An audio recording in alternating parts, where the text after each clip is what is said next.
let's cover all that under other business, because we have a couple things to talk about. Are we on, Nick? Yes. Good evening, everybody. It's Monday, January 22nd, just verifying that. It's 7 o'clock. We're in Hanover, New Hampshire, the municipal building, and this is the Board of Selectboard. We are going to do good business for the town and enjoy doing it. The agenda is fairly straightforward, although I always jinx us when I say things like that. So we'll see how straightforward it was at the end of the meeting. There are no public hearings. Our agenda review is we are going to add a non-public session at the end of it pursuant to items from RSA 91:1:3, Roman numeral 2A and B. I'll discuss that. I'll again repeat that at the end of the meeting. And the first thing is a very fun thing. It is a proclamation recognizing one of our outstanding dedicated town employees who is leaving the town of Hanover. This is, let me just clear my throat, 1 second. And I'm reading this into the record. Recognizing Ed Woodbury for 11 years and 8 months of service and achievements working in the Public Works Facilities Division. Whereas Ed Woodbury began his career with the town's Facilities Department on May 24, 2012. Ed began his job with some reservation, leaving a prosperous business as a self-employed carpenter, but jumping into it, he found it fulfilling, challenging, and quickly found it fun. And whereas Ed began his full-time employment with the town working with Ross Farnsworth as a building maintenance technician, Ed came to the town with master carpentry skills and a passion for maintaining the town's buildings. He did an excellent job of keeping town buildings in great shape. He has left his mark on the town with projects like the Tenney Park Pavilion, Edna Library Addition, as well as constructing partitions, windows, and doors for installation at Town Hall, just to name a few. He particularly took great pride in cabinet and shelf making, where his master carpentry skills shined. Whereas the town will miss Ed Woodbury's talent, wit, and smile, and eagerness to help in any situation, and will greatly miss having a great friend around. Ed will now be able to spend more time hiking, riding his bike, cross-country skiing, and hunting. Now, therefore, I, Athos Rasius, on behalf of the Select Board, community members, and employees of the town of Hanover, do hereby issue this proclamation to Ed Woodbury in recognition of his many achievements, and we extend our gratitude and appreciation to Ed Woodbury for his many years of exemplary service to the town. So, just a wonderful proclamation for a wonderful person and employee. And now we turn to public comment. Public comment, of course, we ask folks to limit themselves to 5 minutes and to address issues not on the agenda as written, and limit questions to the chair. Anyone here for public comment? David? Oh, hey, Nick, there's no microphone. Oh, that's here.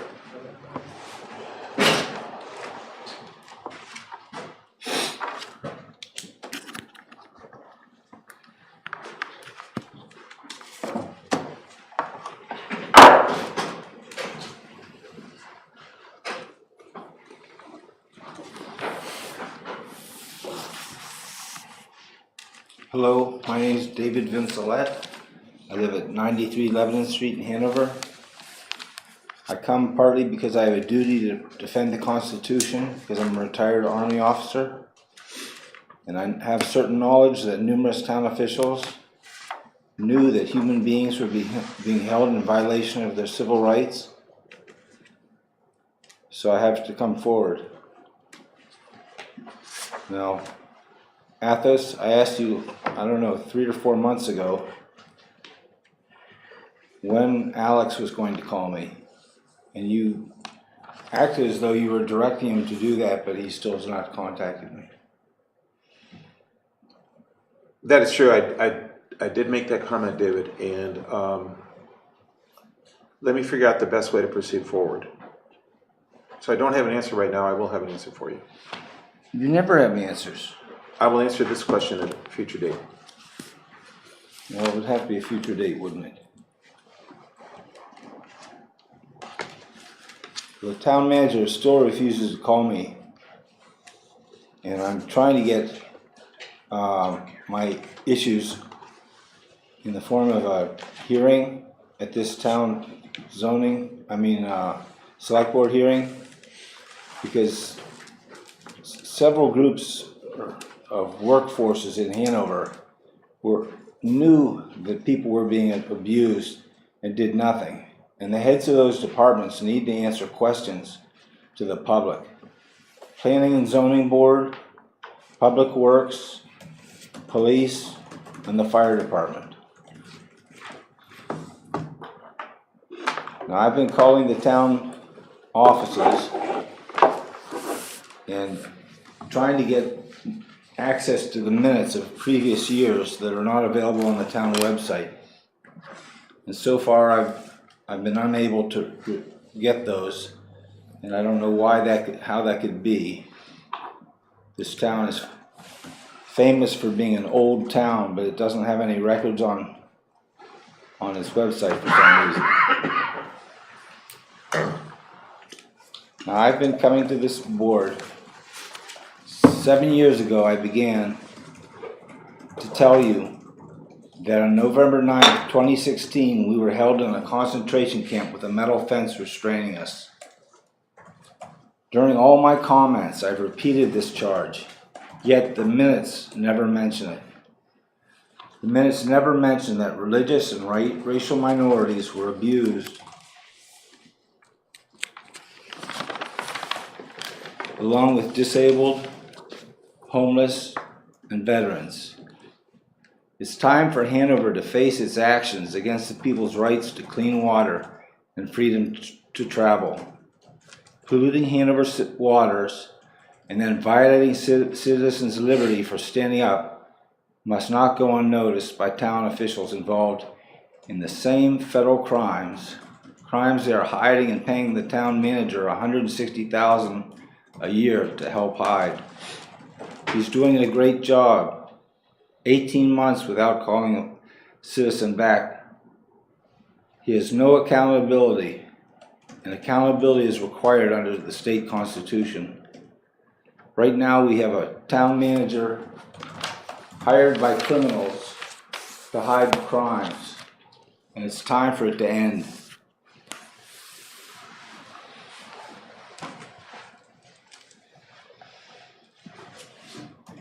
Is there anyone else who would like to speak under public comment? Kari, no? All right.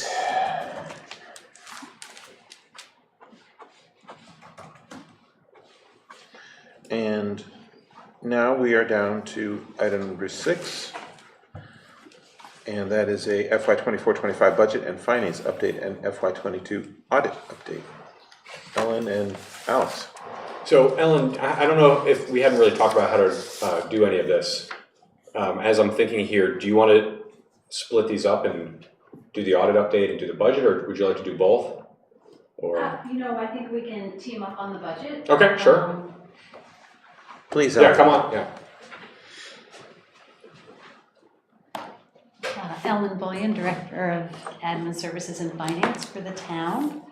And to start with the fiscal year 24-25 budget update, we actually are making great progress in putting together all of the numbers for the budget, and it's quite a coordinating effort. And before you go on, you started not even a year ago, correct? not even a year. 364 days ago. So I just want to stop you right there. Congratulate you on almost an anniversary. Well done. Thank you. Almost 1 year. I've learned so much in that year, and I'm excited to apply it and be applying it in this budget cycle. I think in another year we'll be where we would like to be, because I think we would like to be further along in the process today than where we are. And so I will acknowledge that. But I think we've made some really good improvements in the process this year. I suppose with what we had to deal with last year, it would be hard not to. But last year, if you remember, we had a main budget worksheet that really had all the numbers on one page. And this year, we've really built out a workbook that provides us and will provide a view into the department level budgets, as well as that full rolled up look that lets us understand what the tax increase needs are going to be to balance the budget. But I think it's providing additional transparency and understanding of the buildup of the budget. As is always the case, the biggest driver of the budget is the compensation, but then there are also other very important pieces, and I'll just sort of walk through the memo that Alex and I provided. Again, I think we're looking for transparency in documentation, and again, all of the department heads have submitted their budgets. I've spent an extensive period of time with some of the department heads and will continue to do that to refine the budgets and understand the drivers. And then, we are really trying to model so that we can change the variables and understand the impacts of different decisions and how that would impact the overall budget. At this point, with looking at the different levers, I think Alex and I are very comfortable. We are comfortable that we will be able to manage the budget within the 5 to 7% tax rate increase guidance that we've been given. And I do believe that we have the tools in place as the budget unfolds to know when there are red flags or concerns, and understanding where we have real trade-offs that would have to be made to fit within that guidance. Alex, would you add to that, or? No, I think on the documentation, no, and I think, this is a moving, we've updated some stuff last year. I think some of that helped, maybe some of that overcomplicated some things. I think that we spent a lot of time trying to figure out tracking the undesignated fund balance, which I feel like got more complicated, but also more accurate, if that's a fair statement. And so I think these things are going to just keep, this is going to be a few more years of getting that all worked out to exactly what we want it to be so that we can track everything we want to track. That's all. I think some of the other, new initiatives that we have this year are, working with the CIPC and looking towards their input. The initial budget numbers that I have put together do include sort of a steady state for capital investment, which is basically repair and replacement. So the numbers that I'm looking at right now don't have any significant increases either in the investments or the deposits to the capital reserve funds. Again, once we have additional information from the CIPC, we'll start to model that and understand what those impacts would be. I think another, really strong addition to the budget process this year is that where the department heads have material increases year over year, we are asking for a connection to the select board goals or the master plan, so that we can really put that spending in the context of the goals and sort of the guidance that has been developed. So I think that that's another important improvement in the process. We also are working to formalize our coordination with the Finance Committee. And last year, we didn't take or have the opportunity to communicate with them, on an ongoing or formal basis. So this Thursday, Alex and I will spend time with the Finance Committee. We'll review where we stand with the budget, have discussions on different pieces of the budget, and then also our next topic, we will discuss with them the fiscal year 22 audit. So I think that that's also a very important, improvement and a key piece to the process. Do you guys have any questions about where we stand, or?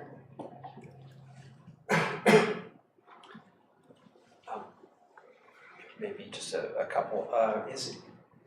Can you walk us through your sense of sort of headwinds and tailwinds? I mean, I can think of a few tailwinds. The $100,000 payment to the school district falls off, so that's a tailwind. It is. After what, 20 years, I think, something like that. I know the interest income, I think you talked about before, that's a significant pickup.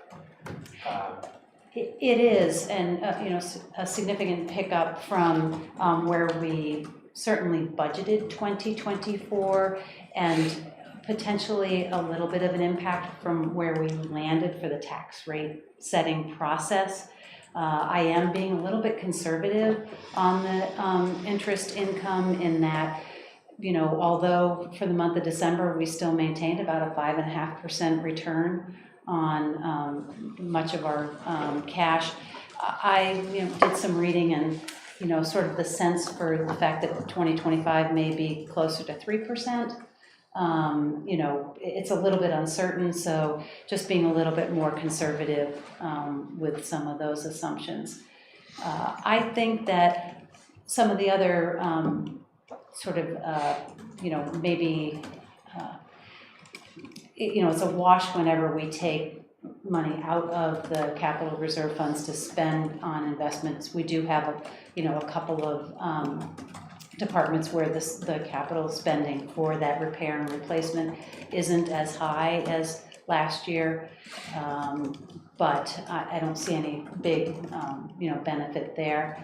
I think the headwinds are potentially trying to deal with some of the increases, whether it's in healthcare, and then potentially trying to make some of the adjustments to compensation. So I think that that's a piece of it.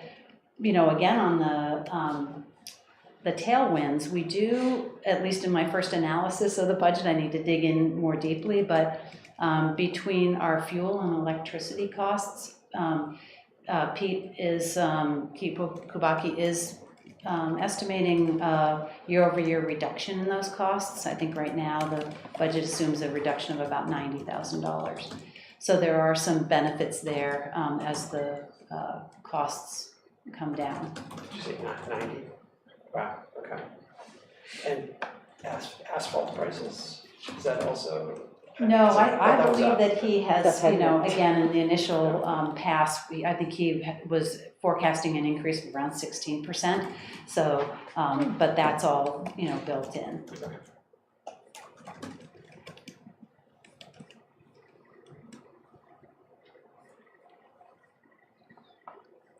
So with the CIPC linking it to the master plan, which is very ambitious, and having very ambitious capital improvement ideas in the town, how do you see that fitting into this year's budget? I mean, do you anticipate movement forward? Because we haven't really talked about some of these big items at this board.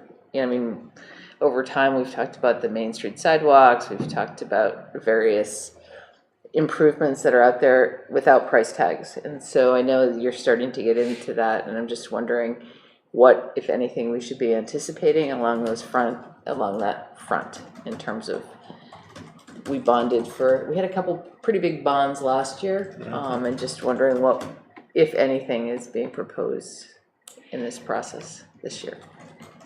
So at this moment, I'm not aware of major proposals that would impact bonds or investments in 2025, but I have to say I haven't been as involved in the CIPC. Alex, or you may have a comment on that. I believe it will all be part of the trade-offs, though. Again, those are the kinds of decisions that we that we will bring before you, because any major investment would have an impact. We did approve large bonds last year, none of which will impact the general fund. So they were for User fees for, water, wastewater, and for fire. You know, the fire department certainly, although it's a separate tax rate, it impacts the property or the overall property tax rate. But the very major bonds for water and wastewater are in those enterprise funds. Yeah, and just to add on to that, there are submissions that if we funded them would increase the amount that we have to contribute to capital reserve and require bonds. Both of those are in the submissions that are going to the CIPC. okay. That doesn't necessarily mean they're expected to be funded, but as far as Yeah. fleshing out some of the needs and goals from some departments who had never even been invited to participate in capital, we wanted to try and get everything on the table this year and try to start to get a sense of what the sort of total cost is for all of the assets that we currently own, all the services that we currently provide. A big one that we've talked a little bit about here is the condition of all of our municipal buildings, which really the How is the only one that has done a real cost analysis on it, and none of the other municipal buildings have had that same level of analysis done. Mm-hmm. So that's something, spending the money to do the analysis is the first step.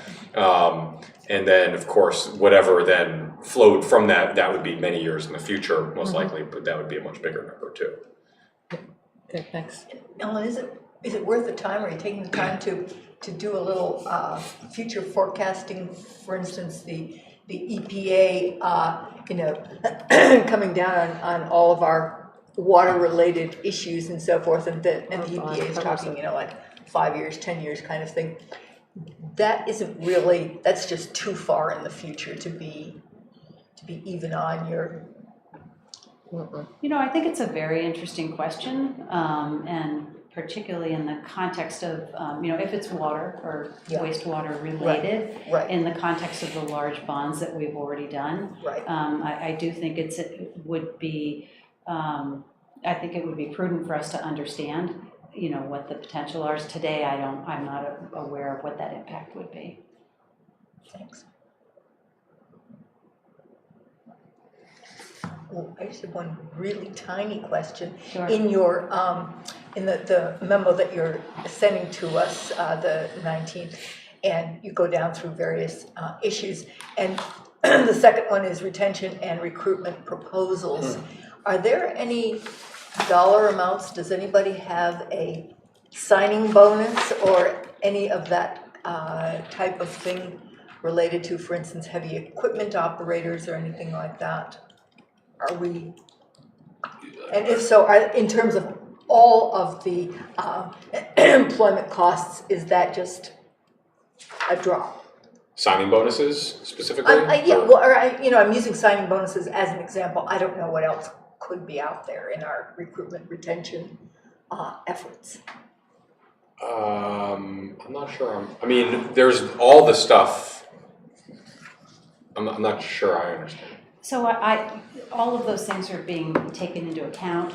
Sometimes the signing bonuses can be contractual. Sometimes they're add-on. So I believe as we are estimating the compensation costs, those are taken into consideration. Thanks.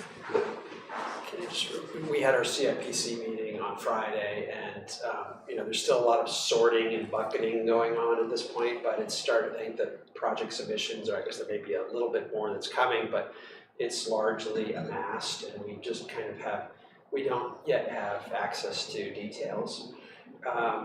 But it was apparent in the conversation, this is a new process, the CIPC is new, you're new, but it didn't seem as though, I just want to make sure we're all on the same page here, that the CIPC seemed to be headed in the direction of saying, well, all of these projects passed muster in the sense of they're aligned with goals, et cetera, but here you go, but no, not necessarily any ranking, prioritization, what are the constraints? The CIPC hasn't been given any constraints, so that's something I think just to bring to some sense of process, some definition of process. I think given more time to CIPC and given more direction in terms of, well, here's kind of how big the bucket is that you can think through, so prioritize accordingly. That might sort itself out, but I think given the very short timetable, there needs to be a dialogue about that prioritization process and constraints, and also how much is coming out of CRF, how much is going into CRF. That's all that plumbing in and out of the funds is not something that the Capital Improvement Program Committee is thinking about doing. So it needs to be coordinated with you as the committee advances its work as to what are the constraints and what are the ins and outs in the CRF, et cetera. And I think we're gonna be able to do that because Pete really has the sheet that everything you can add to it, and it changes all the money in and money out, basically. So that's one piece. Technically, it's not that hard for us to run different scenarios at different amounts. And I would just personally agree in the future, I mean, I think it's up to the CIPC and the select board to some degree about how you want the process to work, because there's a few, not a million different variations, but there's a few different ways. And certainly my advice, although Ellen and I haven't spent a ton of time talking about this, would be that the select board and the CIPC have a general budget amount, and that you fit the projects that are discussed within that budget amount. And then if something really is really critical and goes over that, you come back to say, hey, I know we set $400,000 this year for capital spending, but we've got this really important thing that we really want to do this year, and for X, Y, Z reason we think we should, and that having that number going forward that you're fitting projects within is probably better than what we're doing this year, which is not exactly that. Other than that, we're sort of working off of the numbers from last year, hoping that there's a little bit of wiggle room there, because there's probably one or two things that are high priority that we might want to look at funding for next year, but not trying to really rock the boat that much, versus this year getting the committee together, starting to think about the process, for us to engage departments that had never done capital before, figuring out how to take the submissions and how to communicate that, like working out those things this year a little bit more, so that next year we have like a better process that gives the CIPC more than 3 weeks, which is not a lot, to be generous. So in terms of process though, I mean, I think ultimately the select board, it's their job to determine the budget, and therefore we'll be deciding what capital projects are funded, or, right? Isn't that how it works? So the CIPC makes recommendations in terms of priorities, but the board, after taking public comment, and will make the decision as to what gets included, what gets funded, and how we go about funding it.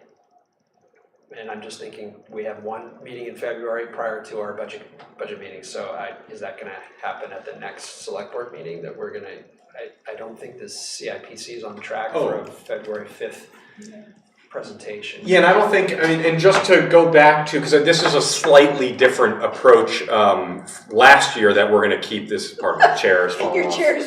Well, that's got to go in the capital budget. And so you just slip it right back on. Well, but then it just comes off again. It always does. I guess you have a longer history with these chairs than I do. Yes. Get some crazy look. So yeah, that's true. So one of the things we did change last year in the budget process, that is a change that we plan on carrying forward this year, is that when we do the budget presentation at the end of February, right, in the prior years, there was sort of feedback given and live edits being kind of made in the budget, attempting to be finalized in that meeting. We have absolutely no intention on finalizing the budget in that meeting. That budget meeting is the sort of presentation of the first draft of the budget, with feedback to be provided by the Select Board, Finance Committee, any other members of the public. And then we have 2 meetings in March, right at the beginning of March, that are the first meeting will be the one that we track towards, which is we take the feedback. So that's the meeting where the budget with recommendations from the CIPC would get presented to the full Select Board. And then the select board would say, okay, no, this is too much in this area, or this is not enough in this area. We would go back and rework things and then come back with another budget. And the goal would be to do that at the first of the 2 meetings in March, there's a second select board meeting, I believe they're 1 week apart. So the weeks of March 11th, the Monday is March 11th, and the week after that is March 18th. Right. Those are two. March separate 11th weeks. and March 18th, yeah. And so the goal would be to adopt the budget on March 11th based on the feedback that we've gotten from the last week in February. And then if we fail to do it on the 11th, we have the 18th as a backup. And then that we really do have to do because then we're running into timing for printing the warrant and everything. So I just know that for many years there was the expectation that the budget presentations, that the budget being presented was a little closer to done, whereas our expectation is that is the first draft of the budget, and that we're intending and hoping and looking for feedback in that from the different stakeholders. I just hope it doesn't affect quorum, but I'm not going to be in attendance on the first March meeting. The 11th. The 11th? And I won't be either. Jenny, Kind Karen? of close. Yep, I will- planning to be here that week. I was thinking about not being here the week after, but I'll be there on the I'll be here. 18th. I'll be here on the All right, 18th. so let's just clarify, so for the 11th, who do we have? Jenny, are you there? I'm looking. Thank you. I will be here, I'll be here. so it's up to Jenny.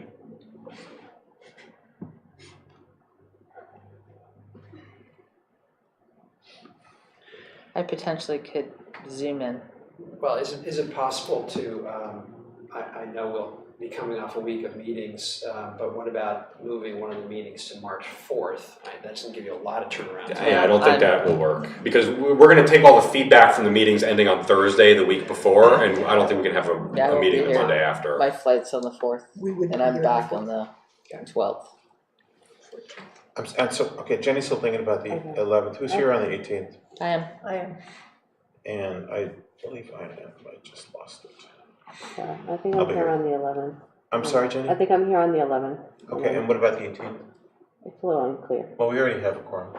Okay. And what we can certainly also do is we can send out, like in the packet and send out the materials ahead of time. So for Nancy and Joanna who aren't here on the 11th, if there's things in the budget on the 11th that you said, hey, we gave you this feedback in February and you didn't change it, you can still give us the feedback at that point that we could then incorporate for the 18th, even if you're not physically here that night.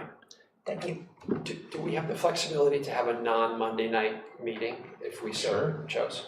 So, maybe we can find a date that works for everybody. That would be a better Well, I think order. Joanna's, I'm Away leaving. for a I leave while, on and it's Nancy's like away the for a while. week 4th. I leave on the 4th and I come back on a red eye.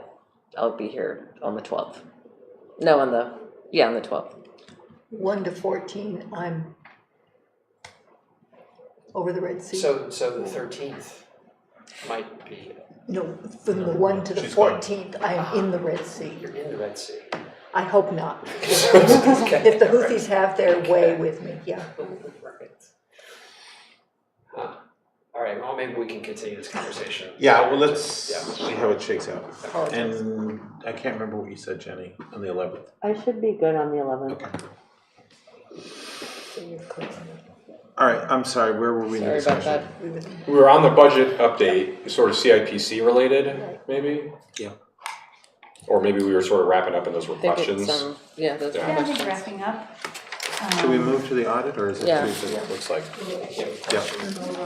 Questions? Oh, From the audience. Kari.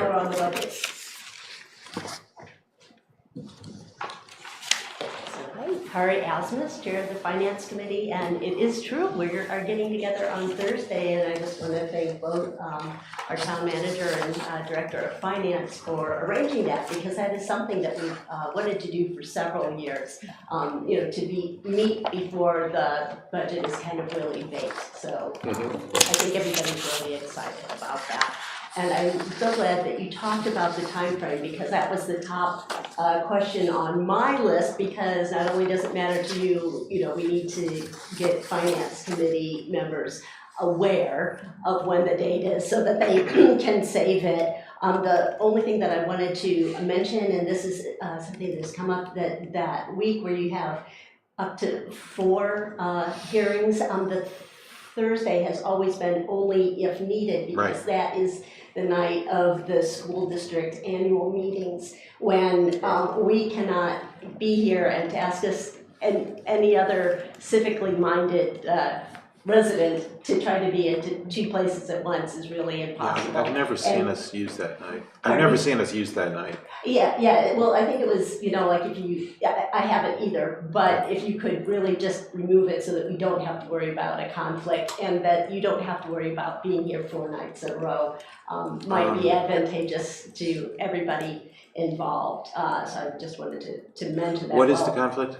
School board This is the meeting. school district annual meeting, sort of like town meeting only for the schools. That's on the 29th. Yes, that Thursday, it's, Leap day. Yeah. Leap year, isn't it? Oh, yes. Oh, yeah, so this is not once a year, this is once every 4 years? no. It's time to be on Thursday. Thanks Um, for as long as one I person. like that. I like That'd be that. fun. I think we can, excuse me, Kari. Yeah. I think we can eliminate that night. I think so. I mean, I hadn't realized there was a conflict other than just that we weren't planning on using it, but I And think Alex, we will plan on not using that. If we get into trouble, well, we'll just deal with it. Meaning, if it's 1 o'clock on the 29th in the morning and we're still dealing with the budget, Right. we'll come up with a plan B. I think we probably won't be in that situation, but, Well, that would just be my request, that, that you have your hearing on the first 3 nights and then reconvene on the 11th or whatever night works out with you. And as soon as you figure it out, let us know so that I can let All right, everybody so know. Alex, let's remove that from our schedule. okay. Noted. And then the other thing that I question, of course, we have the ability to ask a lot of questions on Thursday, but the one that I sort of felt required feedback from the board when you gave the direction of a tax rate target increase of the 5 to 7% in the past, that was always a blended rate so that the fire fund, and the general fund could sort of balance each other out, but that wasn't specified this year. If you really meant 7% for the general fund and nothing for the fire fund, or what exactly did you have in mind? I guess is my question. In my head, it was blended, but Okay, it wasn't stated in the motion, fine. and I could kind of make that assumption, but I would prefer to try not to make assumptions. I think it was a safe assumption. Past could be precedent. Okay, so it was blended, but just not mentioned. And then Yeah, you're right, we should have, thank you, we should have specified. It's, some years it's almost the same and other years not. So, and I just know that this past year, the fire fund, required use of almost all of its undesignated fund balance to balance. And it won't be able to do that 2 years in a row. So I'm thinking, when you were talking about potential headwinds, I think that fire fund is, one of those that's gonna require a little extra, time with the thinking hat on. I'm trying to think, so blended, and then I think that one of the things the finance committee might also like to hear from the perspective of the select board. In your budget, you have your status quo operating costs that you're pricing out without salary wage increases. And then there's the settlement with the unions, capital improvements, and I sort of think of those in 2 budgets, the repair and replace, things that we've always done, and then sort of new initiatives. But then there's also, we talked about, but I didn't see this in the memo, so I guess I'm highlighting it is it not important, or are you also putting in that order of priority the reduction of use of undesignated fund balance in, some percent? And because it wasn't in the memo at all, I sort of thought, oh, well, maybe that's not on the list anymore and not a priority. So I'm wondering whether or not you have thoughts on that as one of the goals of this budget season as well, or is that something that's fallen by the wayside?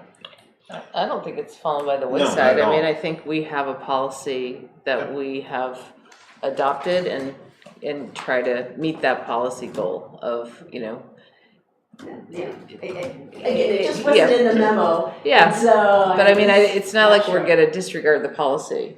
I mean, I think that the policy, and you know, we have a couple new board members and maybe we should re-examine the policy. It wouldn't be a bad thing to do, but I mean, I don't No, see us absolutely. wavering from that. It's just one of the things that I think is just matter of course that we're going to try to get to where we want to be in that regard, as outlined, like Joanna just said. I don't yeah. regret not saying that specifically, though. I think, meaning, It's sort of, Well, just in the budget, they talked about a lot of objectives for this Right. budget season, and that one wasn't mentioned for whatever reason. it's certainly it's a very high priority. Okay, it's that is just, good it's to hear. foundational, right? I mean, it's a Yeah. policy that we Right. have moving forward, and so, And we discussed the last time how we just can't carry forward in that way. All right, I think that's sets us in a good stead for a good conversation on Great. Thursday. So Thank I'll you, listen Karen. to about the FY22 audit, Yeah. and then I'll be there. Wonderful, thank you very much. May we move, is that, Ellen and Alex, may we move to the audit now? I think so. Yeah. And this was, we have this electronically. I had one question. I don't know if it's a CIPC question or just an Alex question. There was earlier in the year, there was going to be costed out, like the purchasing of various roads. Is that coming through? Just because That I is. haven't seen. Okay. awesome. Right. So I didn't hear you. yeah, I was just asking about some of the stuff that was costed out, Yep. including the taking over of certain roads. And because that analysis was supposed to be, that was promised and Like Greensboro Road and, there's Yeah. a whole, Oh, there's like a those- whole yes, list yes. of, there's a whole list of Thinking like about 6 new roads. different segments. so that are we being have taken several of out. those with a basic cost analysis that are coming to the CIPC Mhm. to think about. So that's in the submissions. Okay. I imagine it will be the beginning of a conversation, but yeah, Yeah, that's a big conversation. it's a Take big a long conversation. It's a time big expensive involving the conversation, Big, expensive conversation. State and everything. but an exciting one. It is also. very exciting. Gosh, if, in a perfect world, we would have done that a long time ago and fixed up a lot of problems. Who's gonna start, Ellen? I will start. We wanted to discuss, Alice and I wanted to discuss with you the status of the fiscal year 2022 audit. And I will remind everyone, yes, that we do mean 2022. So a year ago, I was very optimistic that I was going to get this audit delivered to all of you in, maybe 3 weeks' time. It certainly has been a learning process, but we are really at the finish line with this audit. As I mentioned in the memo, we had one outstanding legal letter that I was not made aware that it was missing from the audit documents or hadn't been submitted until January 5th or January 4th. At that time, I did reach out to the firm and requested the letter. I did hear from them today that has been sent. So we should be able to cross the finish line with the 2022 audit. Again, as I mentioned, once the firm has that letter, they will issue the representation or management letter that Alex and I are required to sign, and then the audited financial statements will be issued. Ahead of that time, though, we thought it was really important to come and discuss with you some of the items that you will see in the audit. And you know, in order to sort of frame the discussion and why audits are important, you know, I did insert this language in the memo from the Department of Revenue that just kind of frames, you know, why do we do an audit? And it's really to, you know, make sure that that the accounting principles are being followed, that there's integrity in the spending, and it garners, you know, confidence in all of us. And I think that that's challenging for fiscal year 22, because I have to say, for the first time in my pretty extended career, I've never worked with an audit where I've had either an adverse opinion or a material weakness. So I don't consider this normal. This is serious, and we are in the process of addressing it. But as you might imagine, since I'm here to talk to you about the 22 audit, not a lot of the remediation had happened through the end of 2023. So we'll be talking about some of the same items at that, once we're ready to discuss the 23 audit, which will be well before this time next year.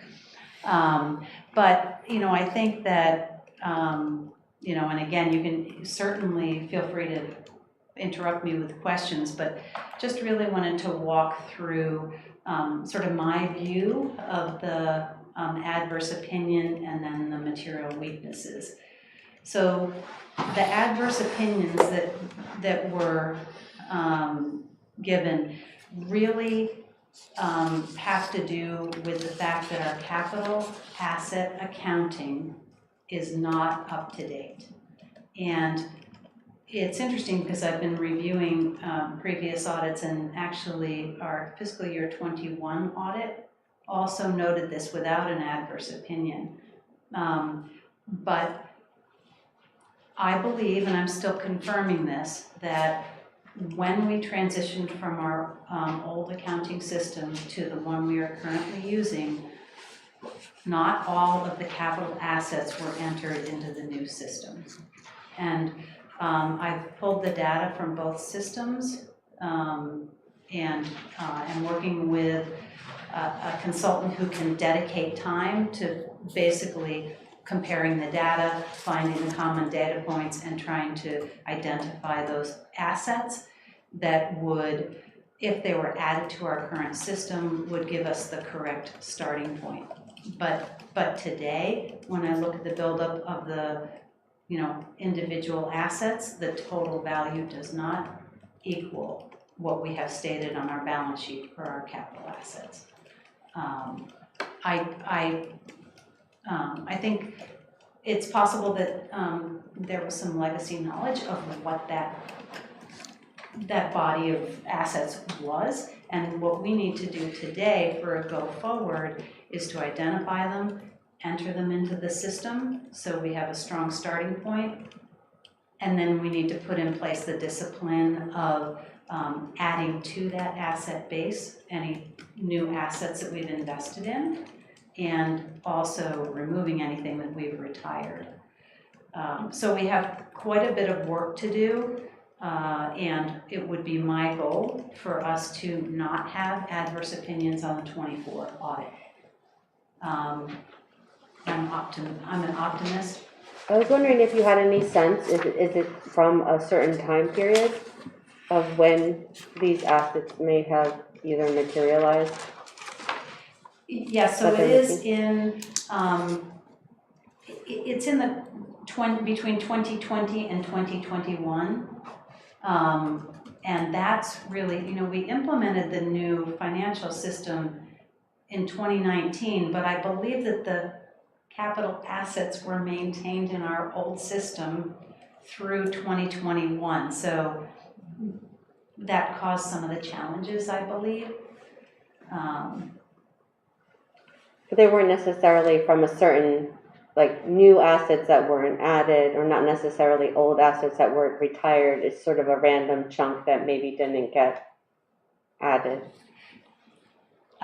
Yes, I guess I don't know today if it's random or if it's a certain class of assets or what caused the disconnect. Okay. But Jenny, good question. It's not just the new assets that hadn't been added, because that would be a simpler solution, sort of. So, a couple of the things that I'm working with my finance and accounting team on doing is really implementing the use of the project accounting capabilities of our system. And not to get too accounting and technical, what that does is it assigns basically a project number to any capital investment, so the investment can be tracked against a budget, as well as when that the investment is complete.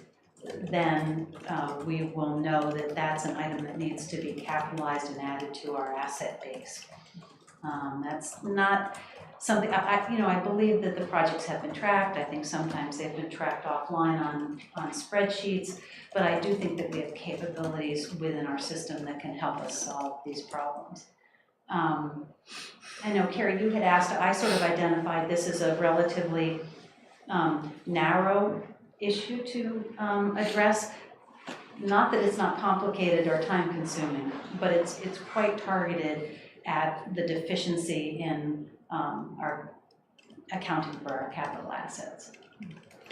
And just to be clear, we don't have any concern or reason to be concerned that we have lost physical control or lost assets. This is, I don't want to say just accounting, because it's not intended to be a slight on accounting. It's actually very important, but we don't feel that there's any physical loss. I truly do not believe there's any fiscal loss. Okay. I don't think I think it was sort of dropped knowledge and dropped detail, and that's why I'm optimistic. I was going to say confident. I am confident that we will be able to identify the majority of the difference, and we will be able to give ourselves a stable starting point. But we've got to identify what was in the old system that's not in the new one. It's not really new anymore, but the newer system.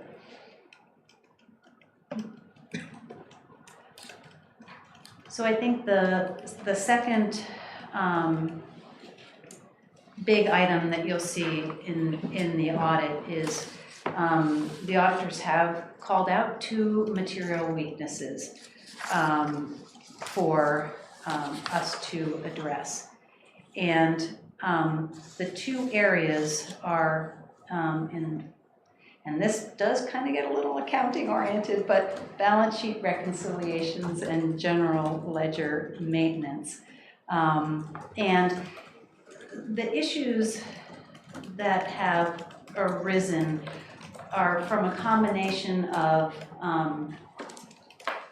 lacking policies, not updating policies, and then not documenting policies. And those are different in that I believe that the town operates with good accounting policies, but I think that because of the disruption, we've gotten away from some pretty standard accounting processes, like month-end closes and reconciliation of different accounts, so we understand where we actually, where our financial status is, and then also making sure that the accounting entries that have been made correctly.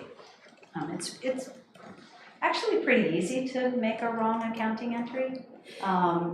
It's not too hard to put them in the wrong way, or and so those reconciliations are really important for us to be able to identify and make sure that that things are being done correctly. And then the other area is in the capital projects tracking and grants maintenance. Now, this is sort of tangentially related to the first topic, but not entirely. This is more about how we have been accounting for the buildup of the capital investments, not tracking them at the project level, and commingling grant funds and capital expenditures. And so the reason why I said that this is a little bit broader is because it's really about stepping back and seeing what policies we have that aren't being followed, what policies need to be updated, and then what processes follow on from those policies. So we can really tighten and have confidence. And what's interesting is that through the audit process, and what the auditors did call out, is that we had really an extraordinary number of adjusting journal entries at the end of 2022. And those so what's interesting is that the auditors do the analysis and they identified a lot of items that were maybe in the wrong place and adjusted those. They wouldn't expect to see that many entries. So we have done a better job and we have fewer adjusting entries for 2023. But again, it was a time of extraordinary turnover, not only in my position, but also really in the finance and accounting office. So I think that we've made a lot of progress. We have more progress to go.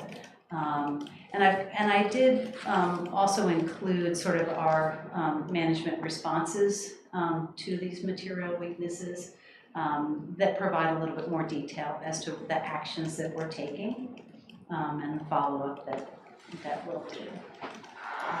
Ellen, do you have enough time supporting personnel and, I guess that's it, to address, to make sure we're in a good place moving forward? Basically, are you well supported and do you have the appropriate personnel? So I feel well supported, and today I'm not ready to say that I don't have enough personnel. You're not ready to say. You mean you need more personnel? No, actually, I think that it's worth taking the approach that I'm taking with the capital assets to at times hire a consultant. And the consultant that I'm working with actually headed up the New Hampshire GFOA, Government Financial Officials Association Audit Committee. So he's very technically skilled, and he, as a consultant, can just be totally focused on solving this problem that's been identified. So I'm not convinced that once we get to steady state that we actually do have an appropriate level of finance and accounting staffing. Okay. But I appreciate the question, and I continue to think about it. Okay. It strikes me, Ellen, that the production of these reports is vastly the quality. One of the quality control aspects is if you have a bigger readership. So, I mean, management reports are intended for management, select board, finance committee, public at large. So, and I think probably, and this all predates you, but I don't think we've been in the habit of producing quarterly financial statements that the select board can look at. Correct me if I'm wrong, but I don't think so. So, yeah. And it's a $25 million enterprise with what's the value of the assets? 75 million or something crazy like that. So I would think quarterly, and then you get the input of readers who will say, it's and there can be a refinement process along the way. You're right. Because right now it strikes me that there's a lot on your shoulders that could be shared with a broader readership to ask questions and. Not just, but it could also help improve the quality, or as a safeguard.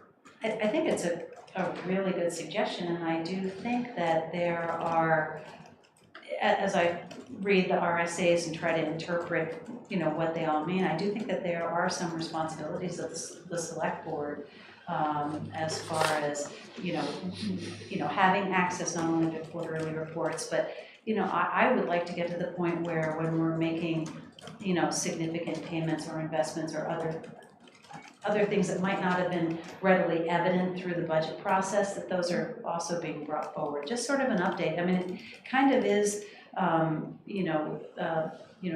management discussion and analysis that could be done on a quarterly basis that not only gives additional readership, but forces the discipline, to make it a priority. And a number of our other committees would appreciate that, I imagine, the finance committee as well as the trustees of trust funds, just kind of, and it feeds into the transparency and discipline. So, Yeah. I mean, that seems, I think there's some time that's needed to dig out of kind of where we are, but I think that's something to aspire to. I would in agreement with you, Carrie. Yeah. Then it goes back to, do we have enough staff to make it all happen? But. Well, we have, quite a lot of capabilities in, creating Your reports software. out of our system. Yep. And, I'm learning more and more about the capabilities, but I think it's really important. And again, when you get so close to the numbers, sometimes, you can miss connections, and that to have that broader readership and eyes on would be, I think it's not only helpful but appropriate. Don't you have, when we talked recently, you had a great term about your numbers, like, I just would like to sit with them for a while, or I don't know, you had, I forget your phrasing, what was it? I told them, the numbers talk to me. Yeah.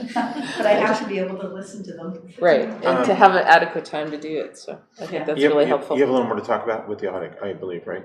So there's one more item that I think is very, very important. This is a correction that I identified. Interestingly enough, it really came out of some analysis at the year-end fiscal year 23. But I went back to the adjusting journal entries that the auditors made at the end of fiscal year 2022, and I identified the fact that they had decreased our property tax revenue by $697,000. And this was because they did not get an adequate explanation as to why the balance of our receivables, or what we expected to still collect on property taxes as of June 30th, 2022, why that was $697,000 less than what we had in our financial system and our general ledger. The accounting for those transactions for tax collection and other town clerk transactions are in a system called MuniSmart. MuniSmart does not talk to our financial system, and so manual entries have to be made in our financial system to account for those transactions. When we have deposits for payments for property taxes or other items, water and sewer bills, other things, on June 30th, the tax collector system says, okay, that payment was received in fiscal year 22. And when that deposit hits the bank on July 1st, that now it's fiscal year 23. And what should have happened is that there should have been an adjusting journal entry on the financial system side, but there wasn't. And so the auditors truly reduced our property tax revenue for 2022 by $697,000. So I put together all the documentation and presented my argument to the auditors. They went to the partners and they agreed that write down of the property tax revenue should not have occurred. Now, it is a timing difference. We were never at risk for not collecting. As a matter of fact, we find that the citizens of Hanover are very conscientious and really want to pay their property taxes. So it would have been a huge surprise to need to, write off almost $700,000. Now, not to get too technical, we will make this adjustment in the fiscal year 22 numbers. That's being made, and then we'll go on to make the adjustments that need to be made in 23. And I will say that there is an additional adjustment that will come in 23, because the timing difference in 23, instead of being $697,000, was closer to $1.2 million. So there are a lot of, I'll come back. I thought we'll get a sort of a stable year-end 22, and then I'll go through the same process with you for fiscal year 23. So, Could you explain that again? So this happened is first of all, twice? Okay, it happened twice though, then. so it did happen twice, but we will, because I didn't learn of this timing difference until I was reconciling the 23 numbers. So, yes, it won't happen going So forward. the cumulative amount that was written off, that will not be written off, is more like 1/8? Well, what I'd like to address today is the 697, and my comment on the timing difference in 23 is to reassure anyone with an accounting mind that that would just basically reduce sort of what was recognized in 23. So we have a timing difference that more than compensates for that, so I'm confident in the restatement of the undesignated fund balance that you will see in the audit when it's published. Just one second. So, Ellen, first of all, this is awesome, but I'm still confused. What's the impact on our undesignated fund balance right now? So I am confident and ready to speak to the impact on the fiscal year ending 22 undesignated fund balance, which would have been the starting point for the fiscal year 23 undesignated fund balance. So I'm confident in saying that our undesignated fund balance will be increasing by $697,000. So are you going with undesignated fund, or do you have something else? Undesignated fund. Okay, you do that, I'll come back. Okay, so the, and I'm more familiar with this in a company context, so I'm gonna use that rather than property tax, but I think the principle might apply. You know, if a company were to write off as uncollectible a receivable and then turn around and got paid, it would be, putting aside time difference between fiscal years for a second, it would be a wash, right? You'd say, we wrote off the receivable, but you know what, the customer paid, so they negate each other. And your income wouldn't be affected and your balance sheet wouldn't be affected. And I'm wondering if, aside from temporal differences, if the same principle wouldn't apply. You know, the tax payments were received, cash was in the bank, it might have been, you know, this year, not that year, but at the end of the day, I wouldn't imagine that it's like found money, because what you took away with one hand, you gave with the other, and you end up in the same place. Am I incorrect in thinking that? So you're correct in thinking that we could have made this entire adjustment in fiscal year 23. Okay. Because the audit wasn't final, I thought it was important to correct it for the fiscal year 2012. Oh, yes, and I agree, it's good to get the years straight, but it's not as though we can walk away saying, you know, we have a lot more money than we thought we did. From our financial statements, as of the end of fiscal year 22, this does increase the undesignated fund balance. Okay. Because the incorrect journal entry reduced it. Correct. So it's just restoring it to what it should have been. Correct. Okay. Yes. Yes. Okay. Yes. That is important. Yes. Yes. Okay. So the original write-off of the property tax revenue was incorrect. And so what you're good.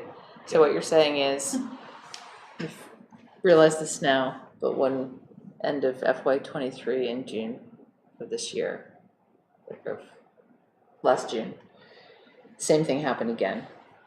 Correct. And, you know, now we know if the same thing happened again, we've got the same wonkiness with their undesignated fund balance. As we go forward, June of 24, how are we addressing that? Oh, so in June of 24, what will happen is that the entries in the general ledger will basically reduce the receivables with it will be a deposit in transit. In other words, we will recognize the fact that those property taxes were paid for in fiscal year 24, and it definitely will not happen again. And I have to say that in previous years, if you go back enough years, it was handled correctly. That's why it wasn't an issue or a Yep. topic. Okay, So so it won't happen again? it will not happen again. We just need to, Well, I mean, you could always find $700,000 to yeah. put in the budget. That could happen again. Yeah. This is great. Thank you for this full report, or this complete report, I should say. And we look forward to getting FY22 closed.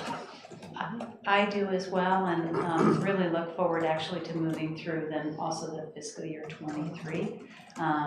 Again, I'm in pretty close contact with the auditors. As of when I wrote the memo, there were no additional requests. I have a handful of variance explanations to provide, but other than that, they have everything they need. And we will, move through that process. And I'll continue to update you, though probably after the February hearings, or not hearings, but meetings for the budget hearings. Thank you very much, Ellen. Thank you. Okay. So, yeah, Kari Asmus, and I'm speaking also from the Finance Committee, because this is something that really has been part of our life since April of 2022, when we first noticed things, and so I can't tell you really how wonderful it is to be where we are tonight, and a huge thank you goes out to Ellen, and to the extent that Alex has been involved in it in getting us here. We all understand just what a huge effort this has been. That said, I would to underline, some points. As a Finance Committee, we've discussed over many months the need for the town to improve internal finance controls, and you've heard that a little bit from us. And in order to do that, we need to acknowledge and understand the weaknesses that have existed in the system for quite a while. The work by Ellen and by Plotzek and Sanderson is a step in that direction, but it's also important for everyone to have confidence that the auditors were given accurate information. Along with the documentation that we received this afternoon, I would like to again request to see revised fiscal year 22 trial balance and adjusted journal entries as they stand to date. And if the revised journal entries still include a reference to a select board vote, that it was journal entries to journal entry number 10, then I would request information about that vote. It had to do with insurance premium bond, or insurance premiums being used for bonuses. And I'm concerned because I'm not aware of any vote by the select board regarding health insurance premiums and bonuses. And I have no understanding of how $136,220 in bonuses could have been made based on votes we took at town meeting. And that $136,000 is another adjusted journal entry. There were also questions related to a $907,000 reclassification in adjusted journal entry number 9. It would be, I think, important for us to understand how many years the retention of those funds went on and what the money was actually used for. I can tell you that when I asked, the answer that I got from our then town manager was different from the answers that I got from our then director of finance. And then I was just completely stonewalled. And then when I and another finance committee member brought this to the attention of our new town manager, there was just no response at all. And that was about a year and a half ago. So I think this speaks to something about the culture that you can have internal policies, but there's something that's been going on with the culture as well. These anomalies have been mentioned by the audit in the adjusted journal entries, and I hope that one way or another that they will be fully and publicly explained so that we can learn and make sure that we get things right in the future. That really is the goal, is just to make sure that things are right in the future. I would also like to see a material weakness. I would also like to see that when we see material weakness, as we did in the fiscal year 21 audit, which the Finance Committee looked at in August of 2022.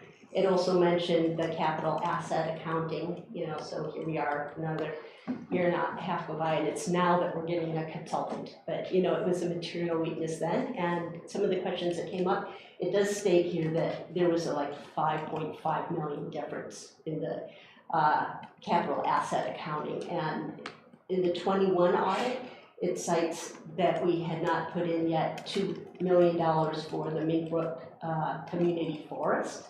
And it stated that there was sort of the wonky $860,000 payment that was paid by a third party that wasn't showing up, So I did ask earlier today, have those things been fixed? And I didn't hear whether they were or not.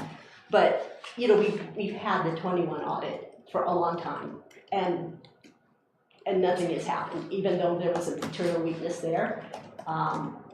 And so I would just like to see when material weaknesses pop up that they're paid attention to. And maybe it seems like I don't need to mention that now, but because it's happened in recent history, I'm mentioning it. So in closing, let me say the Finance Committee continues to support the idea that has been floated by our town manager to set up a committee to review the audits, the management letters, the recommendations, if any, and to ask questions. We as the town and you as the select board need to give audits and oversight in general the attention they deserve. So thank you for listening to me. That was something that's been on our mind for a very long time. Well, Kari, you have some specific, you have a lot of general, well-said thoughts, and you have some very specific requests, and I didn't write them down. They have been put in an email. Okay. But in particular, there was this one concerning insurance premium refunds. Okay. That in other communities, that's when that. Actually, I'm going to interrupt you. Yeah. It really has to do with the timing. Now, we have to respect, I think this is all going to fall on Ellen, we have to respect her time, especially over the next month or so. So I would not anticipate her being able to get that back to you over that time frame. Right, and actually, what we have requested is just, the auditors, and, you all might be interested in seeing the, adjusted journey entries. And so she gets it, she gives it to us, we can read it, and then we start to figure out the answers. So it's not, it's not about, it's handing over information. I understand, but I do not want Ellen her primary job at the moment is to get us through the next month or so. Yeah. No, And I don't want that to be I detracted think from, so I don't. think I've been very respectful of Ellen's time, considering the seriousness of some of the things that have transpired. And I hope that Ellen would tell me anytime that I'm taking up too much of her time. Okay, thank you, Karen. Thank you. Thank you. I don't know, I'm sorry, any Nancy. feedback on the idea of a committee, because that I'm has sorry, been floated. I just have a quick question. You alluded to an email, Kari. Who did that go to? Oh, You said all of these details are in an email. I believe that Ellen and Alex in particular, and Okay. oftentimes my practice is to also CC our select board member to the finance committee and to the vice chair of the of the finance committee. That sort of seems to be appropriate. So if I want to see a copy of this email, I ask any one of those people. Thank you. Yeah. Thank you very much. Okay. But is there any feedback with the idea of putting together a committee that would really, go through this? I mean, and not in the next month, because I did hear that message. But I think that on an ongoing basis, I know that when I was on the school board and we occasionally had the auditor come, most of us, it just kind of, went over our heads. And I mean, the idea that you have a debit, but it's a liability account, so that means even though you're adding funds, it's lowering the, it's just kind of mind-boggling. And Let's talk about that. Kari, were you thinking this was like an extension of the finance committee or like a subcommittee So or? the finance committee is not exactly an accounting or an auditing committee, but we've sort of taken it on in the past couple of years because nobody else was doing it. But there sort of seemed to be a desire from town hall that it should be somebody besides the finance committee. And hey, we are happy to have something taken off our plate. But we're also, if it needs to be us, then we'll do it. But if we're sort of told, no, don't do it, we want somebody else to do it, well, we don't want to do something that nobody wants us to do. So on that, who's been talking up an audit committee? Because I believe that our town manager mentioned it, months and months ago, but of course. This was when Peter and Bill were on the select board. Okay. Because I remember we talked about it when Bill was the finance committee rep. Right. So we did talk about the idea of, a whole bunch of financial controls and reporting things we need to start rolling out with. And one idea was talking about reviewing the audit a little bit more formally. My only 2 cents at this moment is, especially with the struggle of just getting the CIPC information, like one new committee at a time, and would love to come back to this after the budget is done.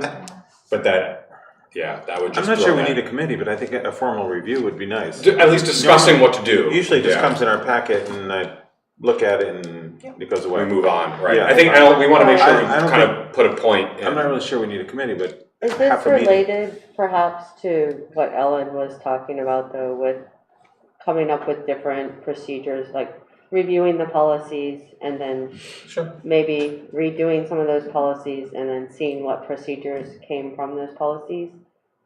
Is this like a similar ball of wax that could be maybe done together I with? think it's a bit different because the finance committee has reached out and asked also to participate in the policy review and that. But I guess I'll ask you, Kari, what do you see sort of the audit committee and then the policy and financial controls in one? Let's see, I would say that both of those functions are not really the core of the finance committee. Okay. And hence we would be amenable. I mean, our main concern is that it get done, again, we're not a bunch of municipal administrators or financial administrators. So we're kind of, dialing into web seminars to try to figure out what policies do we need. I mean, perhaps it what you're saying, Ellen, may make sense that you have a committee that does review policies and improvements and enforcement of policies, and also happens to review the audit because they're closely related. And Like maybe, to understand the issues, it seems like you'd have to understand. Yeah. In part, it would be fed by the audit as well as other experiences. And it could be that the internal controls work is sort of 1 year in duration or 6 months or whatever, and then that the audit is annual. All right, this is a really good discussion. We're not going to settle right now. I think we should keep this open. We'll come back to it. Discussing the audit is something I would love to do because I don't really understand it. I think we should move on now. I hear so many people saying they would love to delve into the audit. I was, you know, when Ellen was talking earlier, and you were talking about all these accounting things, I was thinking, what do accountants do? I should just follow you around for a day. Anyway, thank you, Kari, thank you, Ellen. Thank We're you. gonna move on. I really do want to follow you around for a day. That was not me who said that, by the way, just to be clear. Really right. important work, but We're moving on to, consent, no, we're not quite to the consent. We have to do business the, requiring action. business requiring action. And the first one is a recommendation of the advisory board of assessors recommendation. We have a memo from our Norm Bernacci. And this has to do, Recommending that we approve the Yeah. Friends of Hanover Rowing as a nonprofit. yeah. So this is an issue that we've talked about, and Norm, our director of assessing, has recommended that informs us and gives us the bylaws for the Friends of Hanover crew, and has shown it to our council, and all are in agreement that this now meets the requirements for charitable exemption. So his recommendation is that the select board grant their request for tax exemption for 2023. I move that we adopt the advisory board of assessors recommendation as just stated. I'll second that. Any discussion? All in favor? Aye. Opposed? I'm recusing myself. Recusing, yeah, which is different than abstaining. Yep, so it was four, Yes. four. That sounded weird. No against, and one was recused. So now we move on to the consent agenda. Now, before we look at that, there was a question about the December 18th. That's the one that, They were revised and they're Yeah. in the packet. okay, so can we leave it in the consent agenda? I think we can. Yes, unless Yeah, I there's think so, comments unless about there are more the comments. What'd you say, 8th. Jenny? Unless there are other Yeah. comments, yeah. Okay, so let's leave it in there. And that means there's also the January 8th. Is everyone okay leaving the January 8th in there? Sometimes this is, we pull them out. I did not see any issues. I didn't notice anything. Okay, great. So Um, the consent. what, On Jenny? number 4, Okay. my term is also up for the Regional Planning Commission. So they didn't contact me yet, I just know it's coming up. So I don't know if you wanna take care of, it's just in the consent agenda to appoint Chris Kennedy. And Who else based is on, on that? I thought there's 3. there Aren't are there 3, but David was just appointed 3 months ago, so his term is not up. So that's not consolidated, whereas like, I don't know, based on the town report, ours expire the same month. They usually contact you, but they didn't contact me yet, but it's coming up. So we could just do it next time, or we could pull Well, it. since and it's add not in the me. agenda, Yeah, let's do Let's- it. Can we do it next time? yeah. Does that's that a make good idea. sense? Okay, so Yeah. let's just leave the consent. So the consent agenda is the approval of minutes of December 18th, 2023 to January 8th, 2024. Excuse me. Request for water and sewer abatement at 14 Stonehurst Common. Good night, Ellen. Appointment of election volunteers, thank you very much. Wonderful people for tomorrow's, Primary. long day that we're gonna have.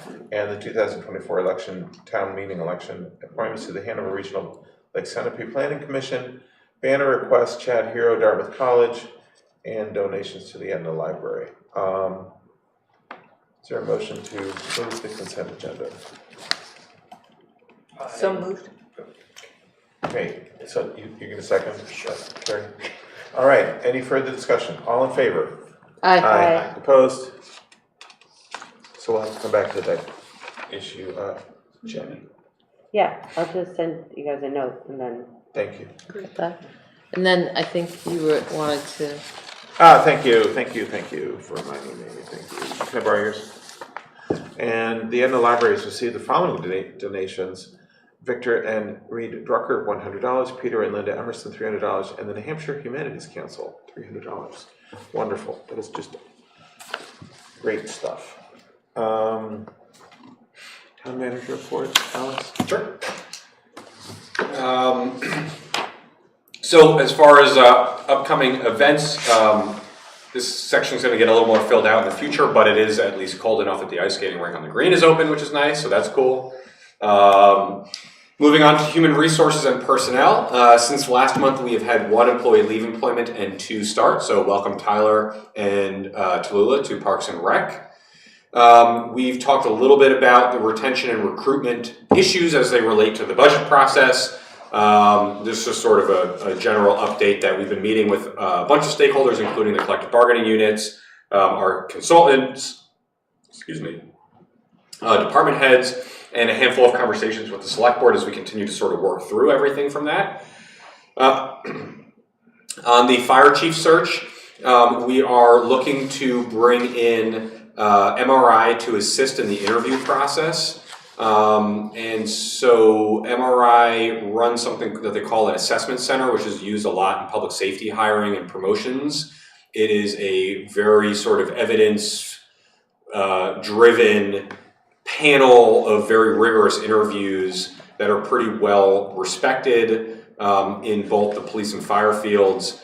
And we thought it would be valuable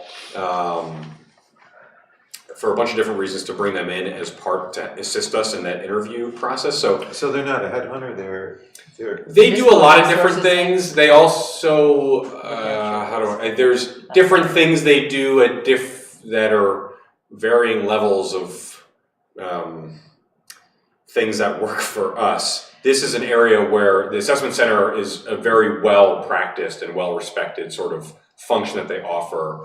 They do offer the much broader sort of full, soup to nuts kind of thing. It's pretty expensive. We got pretty great candidates, from the sort of recruiting that we did, but going through the interview process for a couple reasons, this would be very helpful.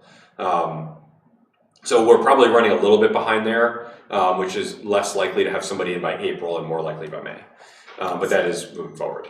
So MRI is Municipal Resources Incorporated. Mm-hmm. So their specialty is dealing with municipal resources. Yes, yeah, this is all they do. It's New Hampshire based. New England. I don't know Yeah. if it's New Hampshire. They have offices in Meredith. Okay. They're all over New England. Yeah, the Northeast. towns used them before on various. And we use them. The police use them for I think all of their promotions, and it's pretty well trusted. We do have 11 open positions, so just include the link to where all of our jobs are listed, and we do. Actually, I don't know if this applies to the select board, but we do have a referral bonus. So, but again, I don't know if that applies to the select board. No, it definitely does not. Viewing in public, we do not do that. But it does apply to all of our employees. And we have given out, I think, 1 or 2 since we started that program last year, which is nice. I mentioned in the last meeting that we were just getting ready to implement flexible schedules, which we started today. Again, there's no change in public access to anything, and several departments aren't making any changes now, but several have made some changes. We met, all the department heads met and talked about it to make sure that if there were any scheduling, so like there's a couple things to coordinate, on payroll weeks and things like that. Just make sure everybody's aware what everybody's schedule is. So that we sort of look forward to. Again, we got really positive feedback over the summer from our staff for what we did over the summer.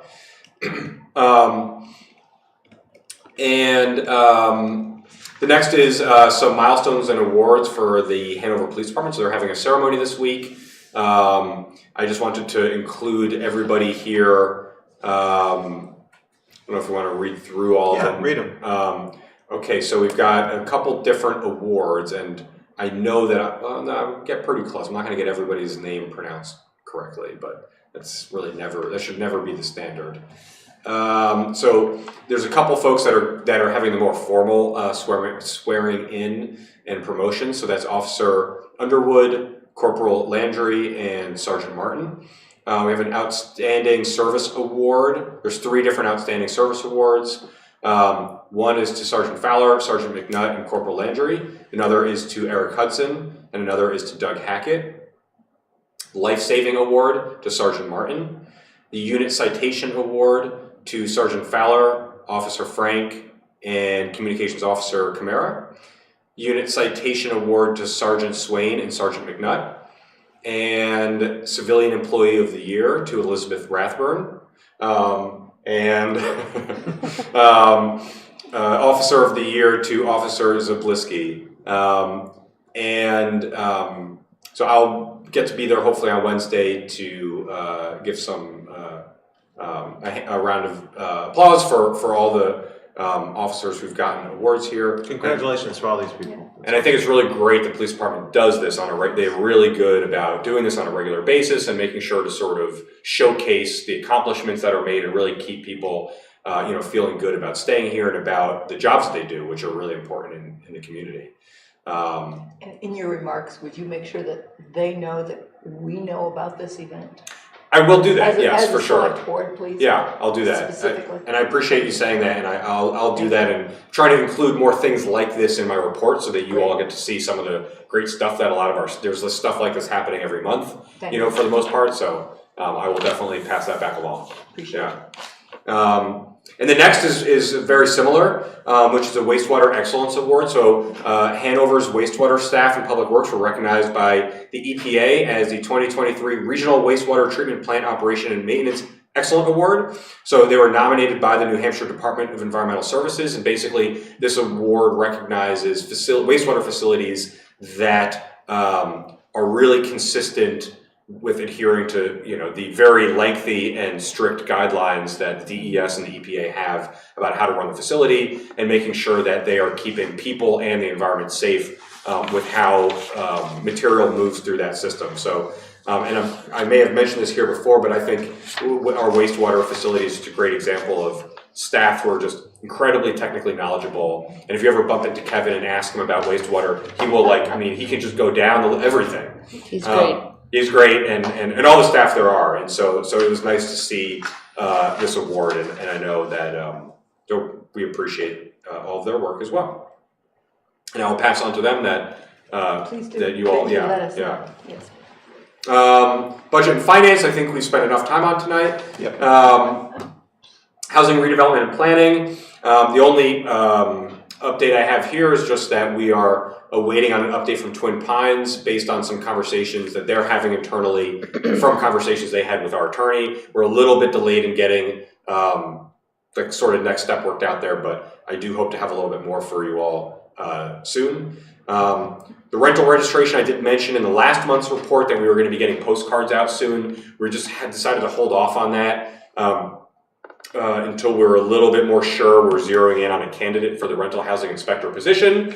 Because the idea was to time that out properly, but we don't want to send all the cards out and then get everybody registered and then not have somebody to oversee the program. Any sense in why we're having trouble getting applicants? I think it is there's maybe two reasons off the top of my head. So one would be that it's a little bit of a specific position that we're looking for. Sure.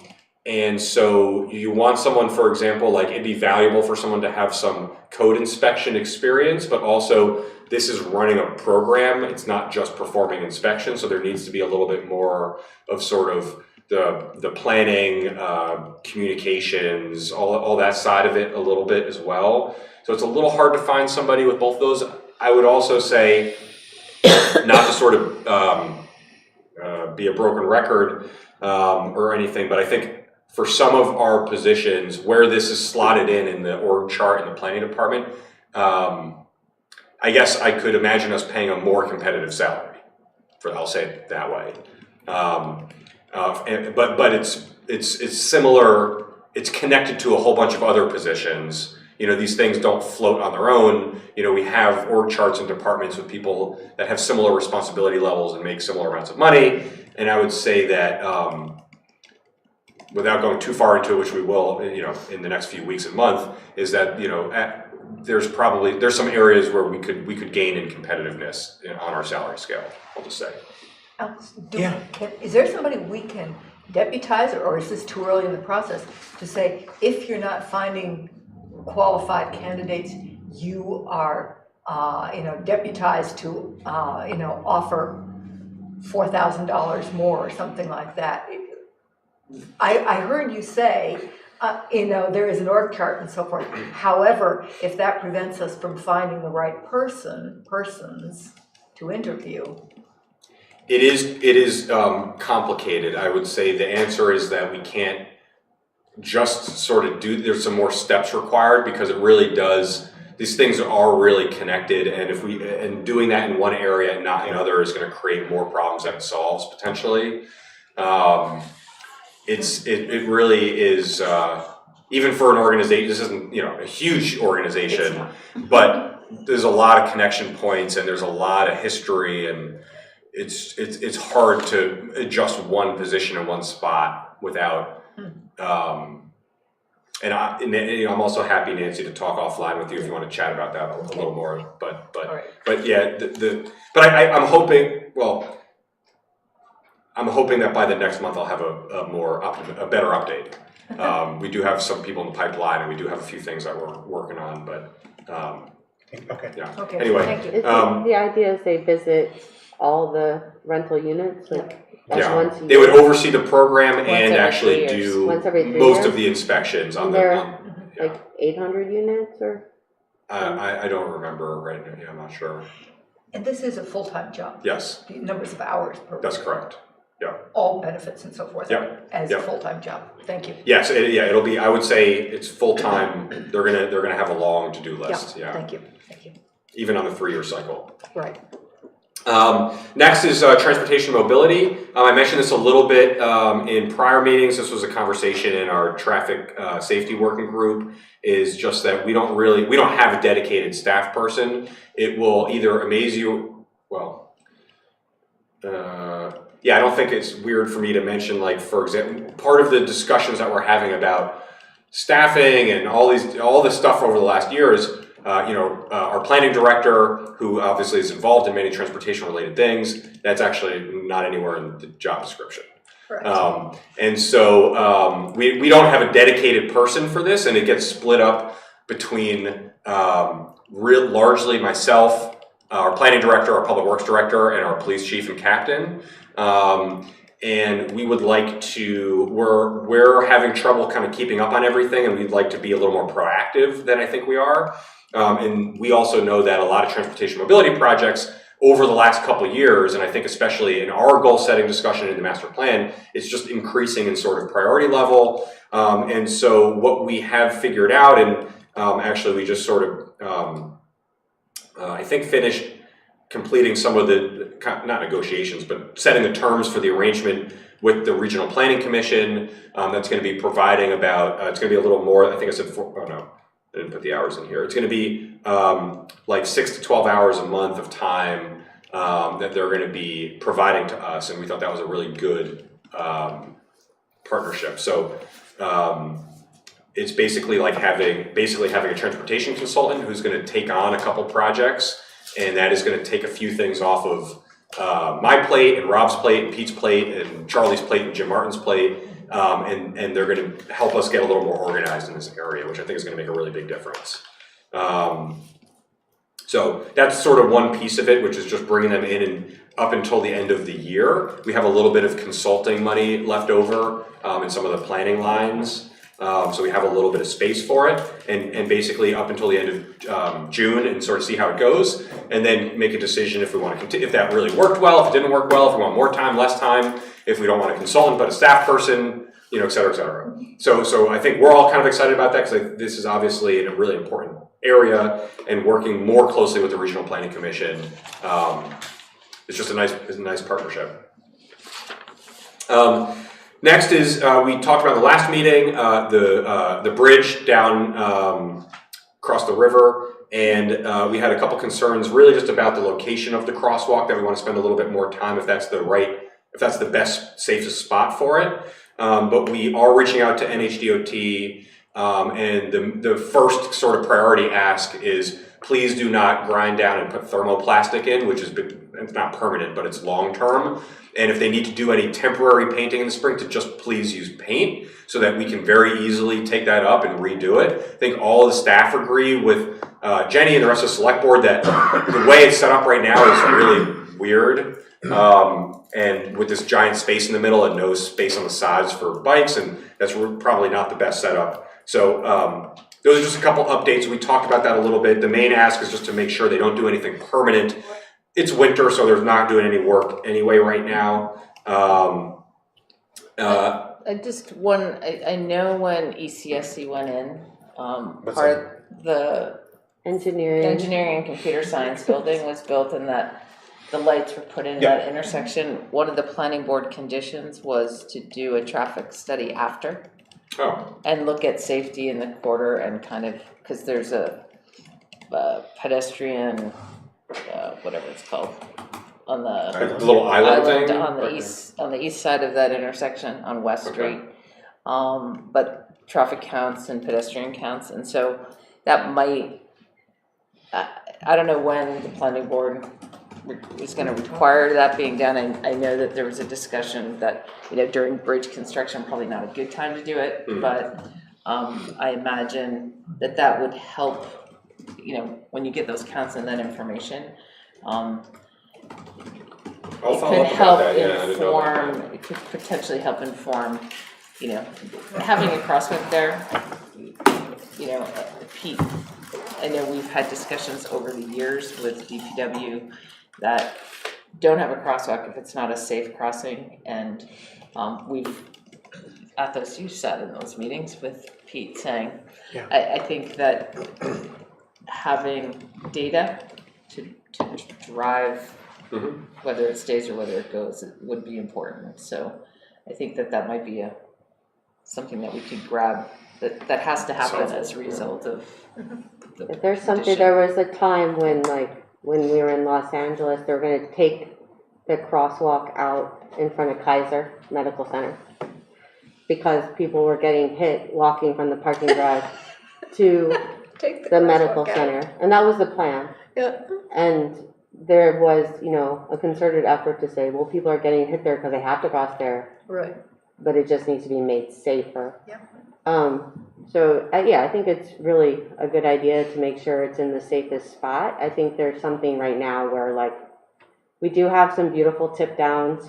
We do have, thermoplastic on the crosswalk right now. And we do have a pedestrian flasher right now. And it would be sad after talking about how expensive it is to put it in when we talk about it for every other location to just not ask for that to be left there.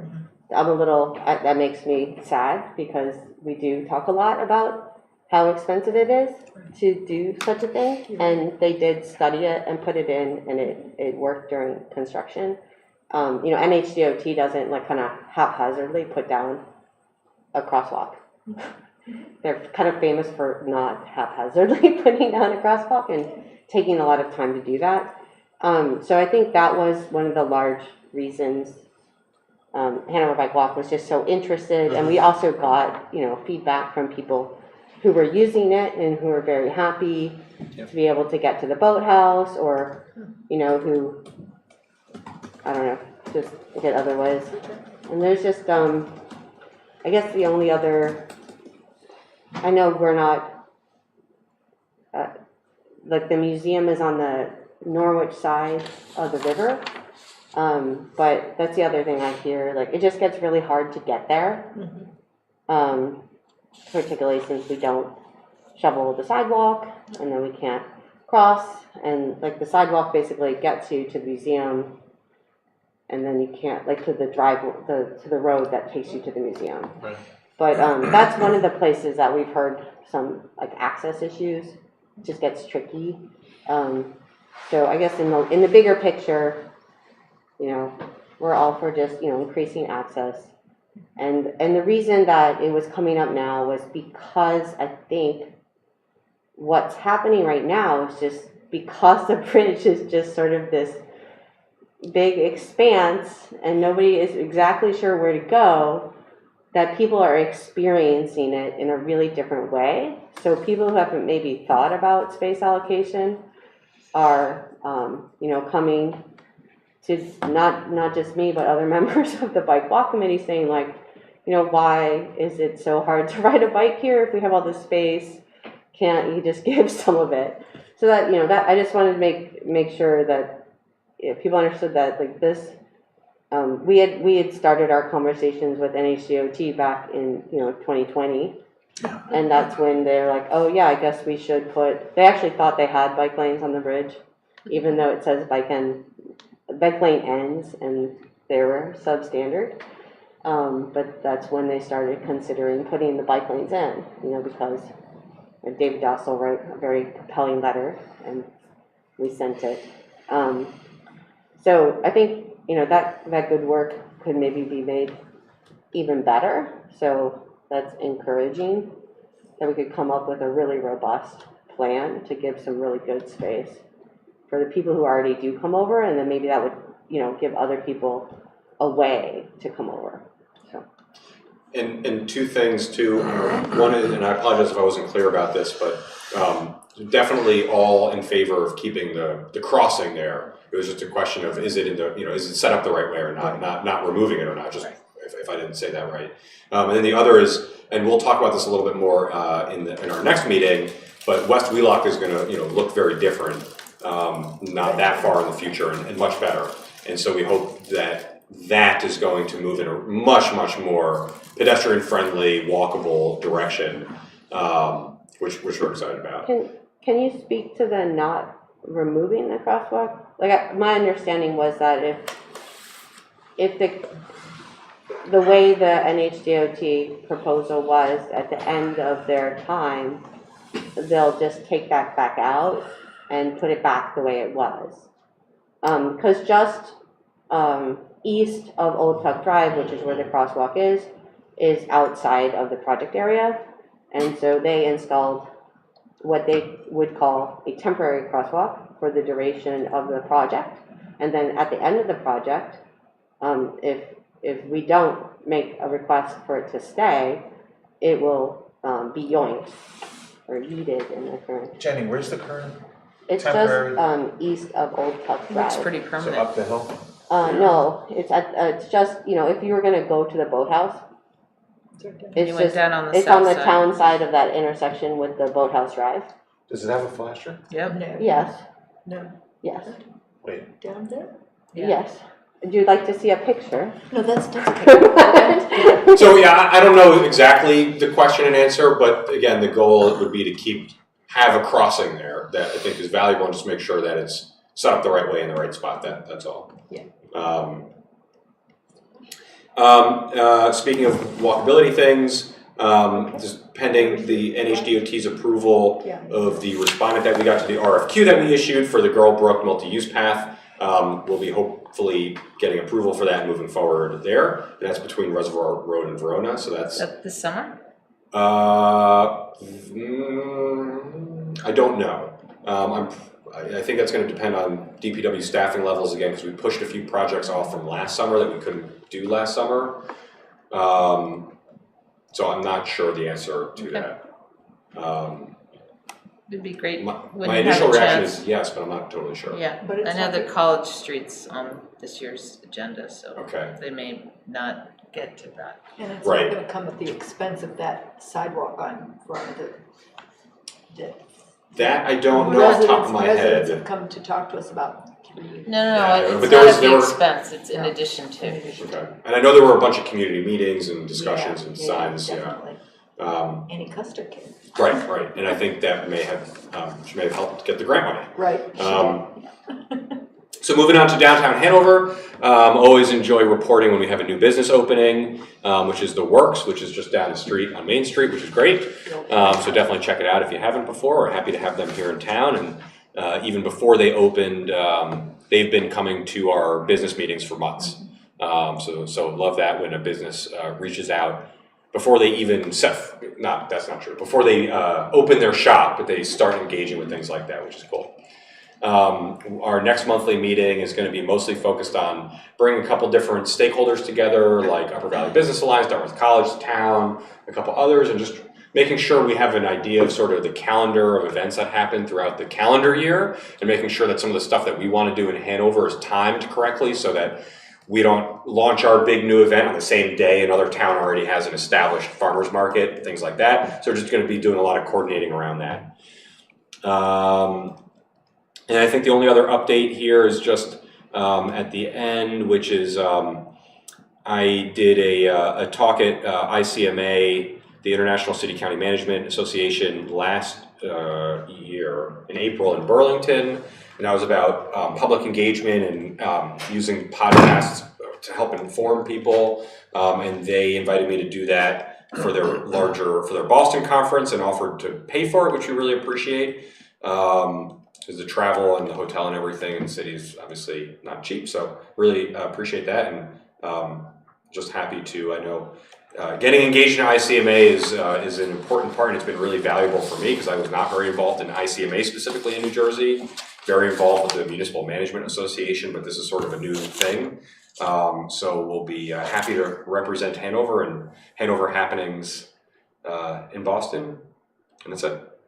Great. Do you have numbers of who's for your like data analytics? There's some analytics, yeah. I think interesting to where the thing that the last I looked, we were getting pretty close to 10,000 listens, wow. which is pretty cool. Yeah, That's impressive. And so each episode is usually, it varies a little bit. Some of the guests that are on, those tend to get more than like the updates. But each episode is usually somewhere around 100 to 300 or 400 listens, like in the first couple days, and a little more if Rob picks it up in Daybreak, or a little more if it's an interesting guest, a little less if it's just me droning on for a while. But yeah, we're almost getting close to 10,000, which is pretty cool because that's and those are people listening. And I'll say I was at Kendall, was it last week? And a bunch of people, came up and said, I listened to actually this morning, or this afternoon, I was, I'm spending some time with the Hanover Fire Department this week, getting my New Hampshire EMT license, which is a lot of fun because I get to work directly next to some of our firefighters and some of the training. And someone from Aetna was there and said, oh, I can put a face to the voice, And I said, what does that mean? And listen to the podcast. And so it's fun hearing people say that they appreciate listening to it. Thank you, Alex. Yeah, thank you. Okay, select board reports. Let me just go first. With respect to tomorrow's New Hampshire primary election, we are all planning, everybody saw that we are planning to everyone be there at 5 o'clock. At 5 o'clock. All five of us will be there at 7 o'clock to open the meeting with our moderator. Yes. Open the election with our moderator, that is to say. I don't believe that will be a very long time commitment. Jenny, it looks like you're on for 7 to 9:30. Carrie, I've written down you're 9:30 to 12, is that correct? Correct. Nancy is 12 to 2:30. Mm-hmm. I am 2:30 to 4:30, and Joanna, you're maybe a little bit late, but 4:30. 4:45 to Sometime in that vicinity to 7. to 7. And the issue is going to be, we all five need to be there at what's the word, doesn't it? Seal the boxes. Thank you, seal. Signed and sealed. Sign the sign and boxes, and we do not know when that will be. There is an opportunity to appoint a select board member pro tem if needed. That is provided for in the RSA, and each individual select board member can do that on his or her own. But that person has to be sworn in by the clerk. Yeah, That was that is. a whole. Bobby said that as long as we had written, like you could send her an email and say, I'm appointing.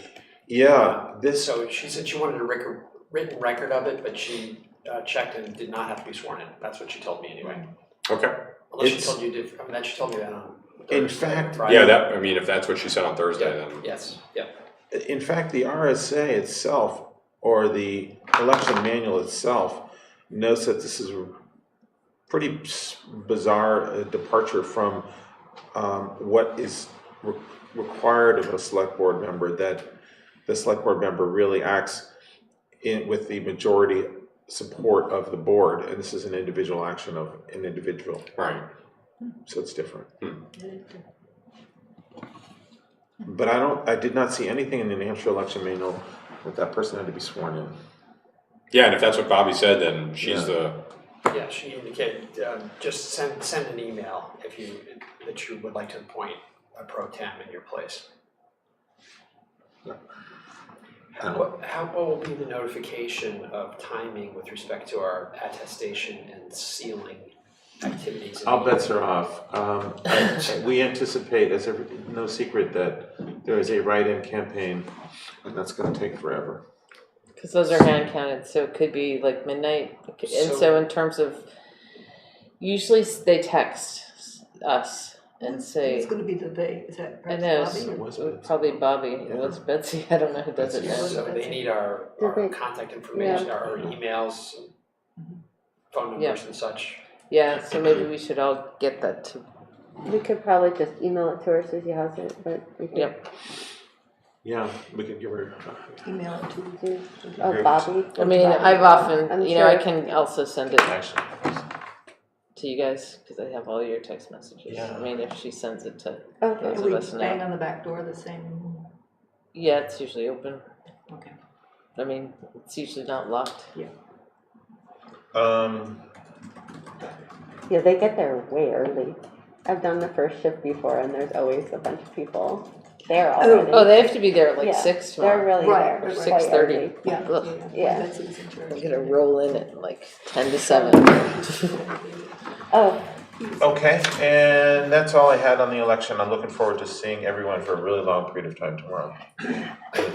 We're looking forward to seeing you too.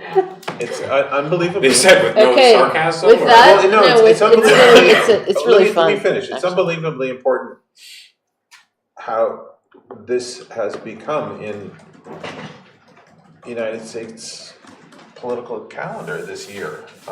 It's oh my gosh, it's blown up out of proportion. And the role of the volunteer community election workers. There's a lot. It's Yep. huge now. Go New Hampshire for continuing to be the first primary in the country. So, Since I have the floor and I'm doing my in report, our constitution. there was a Hanover Conservation Commission meeting. It was, as always, fun. There's going to be some research done in the Hanover Town Forest, which is basically off Goose Pond Road, and they're going to be looking at all sorts of cool things. It's old growth forest, right? Yeah, looking at, one of the things they're looking at is deer impact, but there's a lot of other stuff that they're gonna be doing. There's discussion with the Parks and Rec Department, John in particular, with regard to splitting, he's bringing two part-time positions together to create one full-time position. This is all tentative, will be on Alex's plate, but for the Conservation Commission, that proposal would be to create a steward, basically someone who looks at land conservation, economical monitoring, invasive species management, maintain records of flora and fauna, something that the Conservation Commission really wants to do on all of their huge tracts of lands. And there are 2 meetings coming up. I only have dates and I don't have times. One is on assisted forest management migration, March 5th in the Howe Library. Don't have a time though. And that is a concept where when climate change, the impact of climate change on our New Hampshire, New England forests, which are, evolved to survive in cold weather, what's going to happen to the forests as climate change warms their environment, and is there anything we can do to help manage that? Apparently there is some growing research, and I'm looking forward to attending that meeting. There's also one on February 6th at 7 p.m. don't know where, but that's on LiDAR, which is really cool. Do you use that at all? Yeah, you must use it a lot. I'm just kind of interested in all sorts of things. So I'll stop talking. Joanna.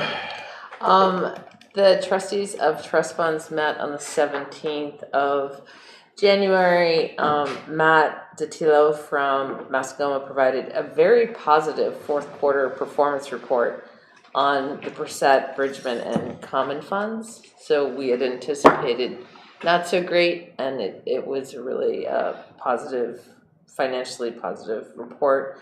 There was a discussion about the Bridgman funds, and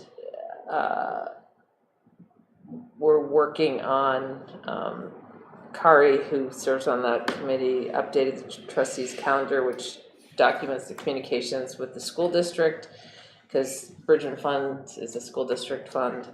And Sally Boyle, the chair, is working to schedule a meeting with the school board. They would also like to schedule time with the select board to give a review of kind of the status of the Brissette funds. That'd be great. Also, I think a really important note is that the recent investment performance of the Brissette funds and the removal of the Oak Hill commitment from the Brissette funds. Those two things combined may allow for some distribution of Brissette funds in 2025. Trustees are gonna do some more digging into what monies have been committed, what monies have been paid out of the Brissette funds, or because some money has been paid out, but not from the Brissette fund, just from general fund. So they're gonna have recommendations. They're probably gonna meet in the next week or so, and they would very much like to come before the board to the February meeting, if possible. The trustees? Yeah, to do just kind of an That's update. probably not the best one. We have a pretty long presentation and discussion that's gonna happen on that. Yeah, so I mean, and I think, Suggest past the budget, maybe? well, I mean, so just in terms of having funds available relative to the budget, if we are thinking in terms of Brissette funds, so. Yes, though also, Those are right, we can't applicants. do things that would have been in the budget otherwise. Right. So Yeah. are they connected really, ultimately? So, but we do need So would that have to town go into the authority budget, right? to spend it. So we have to get approval at town meeting to spend. So Yes. it The has- so it the has to be funds, on the warrant. I think. Right. It's in the budget, I'm not sure it has to be on the warrant. I'd have to look at it, let's. Yeah, I think that's actually in the past, the way this was done is that It was a big money pot of in the money was budget. basically given every year, and then the select board dispersed it from there. That may Right. have been what. We have partially- the authority Right, to right. spend, Right. if it meets the criteria of the Brissette And language. my understanding is that there are some expenditures that have been identified and have already been made for which essentially this would be reimbursement. It was, so it's a pot of money that would go toward our undesignated fund balance, would be helpful to have. Right. It's basically a recovery of already spent funds Yep. for at least part of it. So Ellen's So let me- totally on top of it, so Okay, so I would I check can, let me with talk her. to Ellen. But at some point, and this is part of trying to be collegial and take the trustees of trust funds, it's their job to manage the trust funds.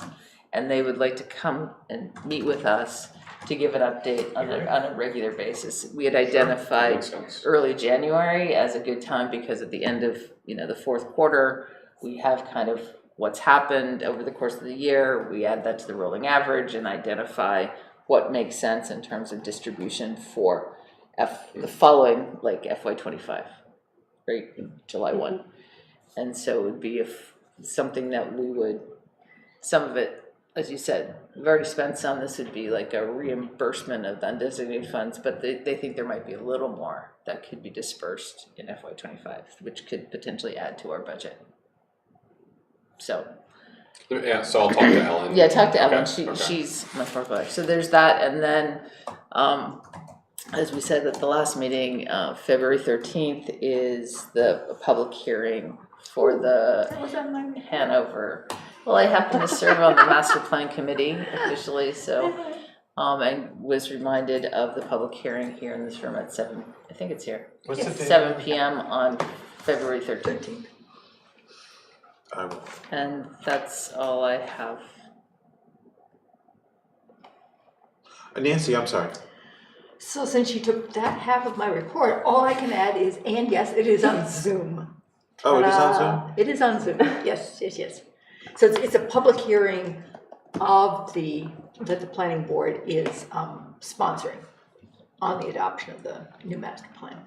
In and person just- and on Zoom, right? Right. Yes, Yeah, yes, okay. and it is on Zoom, yes. But we'd really like you here in person if you can. We enjoy having this room full of eager, interested people. And just remind you that master plan is in all your public libraries, your Hanover High, Richmond Middle School, Etna, how it's around a lot. And it's also here in town offices. In Baker Berry.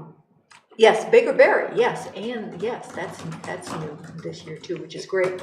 And to let you know, if you read this whole thing, you say, hey, this sounds great. We are actually going to be creating an implementation chapter adopted later in the spring. So don't ask the what if questions yet. I mean, you can ask them, but the committee will not have an answer.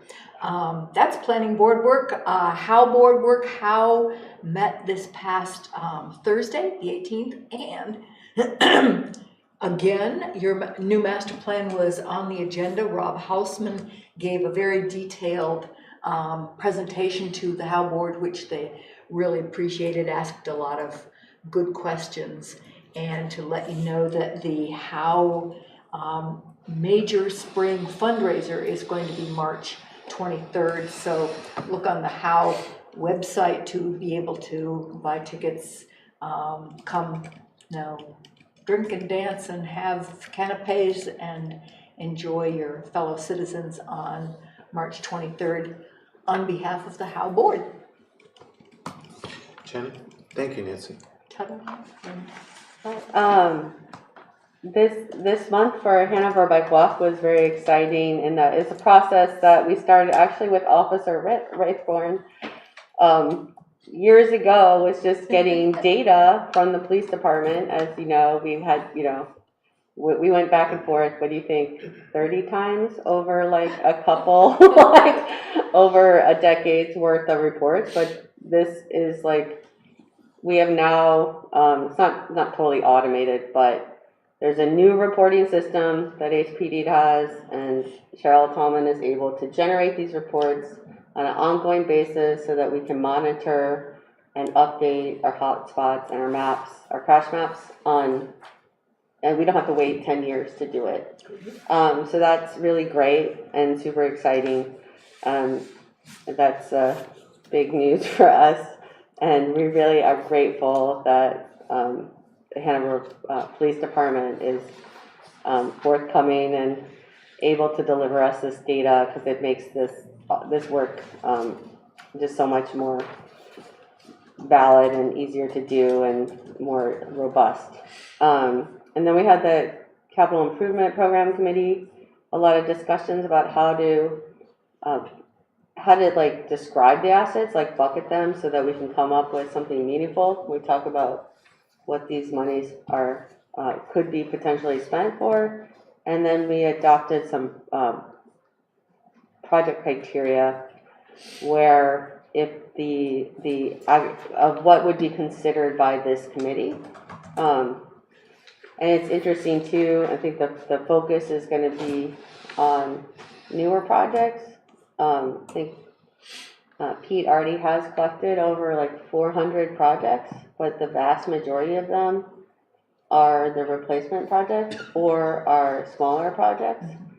And right now we had, not all of them were in yet and we haven't seen them yet, but there were a tail of like 16 projects that were new. So, which is much more manageable. But about 167 that qualified to the criteria, which is that they be over 100,000, but that could be phased, or that could be like, we're not like, oh, that street light costs too little, but if you're looking at all the street lights, that would add up to over 100,000.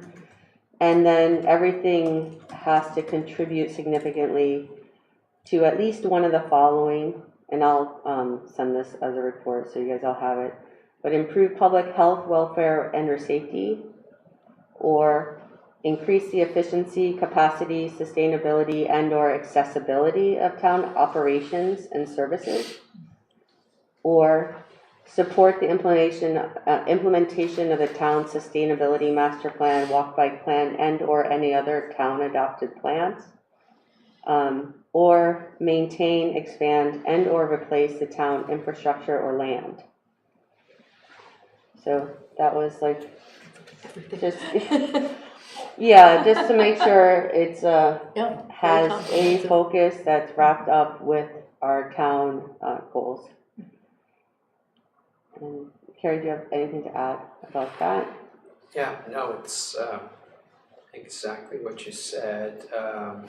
With respect to fiscal year 25, I think there are, and some of these are sort of aggregated projects,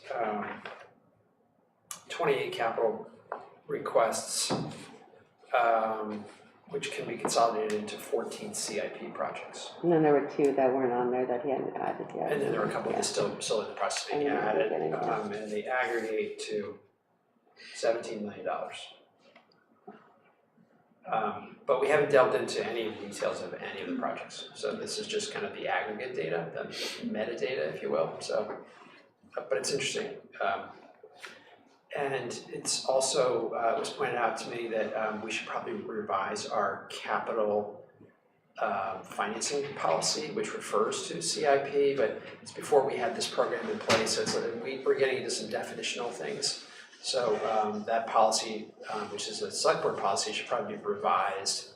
And that's a question for whether the CIP committee should suggest language to propose to the, since it's a select board policy, or the select board could take it up.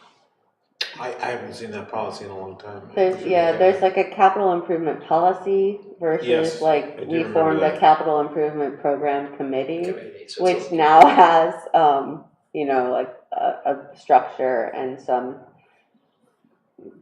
different guidelines we're developing. different thresholds. So, Yeah, So I mean, we can certainly look at it at the CIPC and talk about how it. Some of it's just semantics, like what are we, you know, some of what's referred to as capital improvement program in that policy is really kind of just capital Do spending. you have a copy of that? I can send it along with I can send it to you. Yeah, can you send it to the whole board? Yes, happy to do that. I haven't looked at that in a long time. It's the one where we talk about what should be expensed, what should be bonded, Right. yeah, that kind of thing. Yep. Yeah, I can send that around.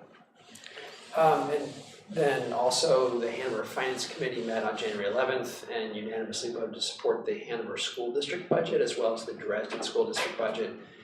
And there was also some discussion at the tail end about the school district and conversations about assuming responsibility for middle school athletics from Parks and Rec. I wasn't quite sure where that was coming from, whether that was Parks and Rec expressing an interest to hand that over, or whether it was the school district saying we'd like to do that. So I'm not sure what the state of the conversation is there, but there's. My sense was both were interested in exploring it. Okay. That's my sense, but I'm not super involved in it. I talked to John a couple times about it, and maybe Jay once a while ago. But my sense was that they both were sort of interested. There's a lot of history there. Yeah. Yes. Most towns, as you know, Carrie, have middle school teams. Lebanon certainly does.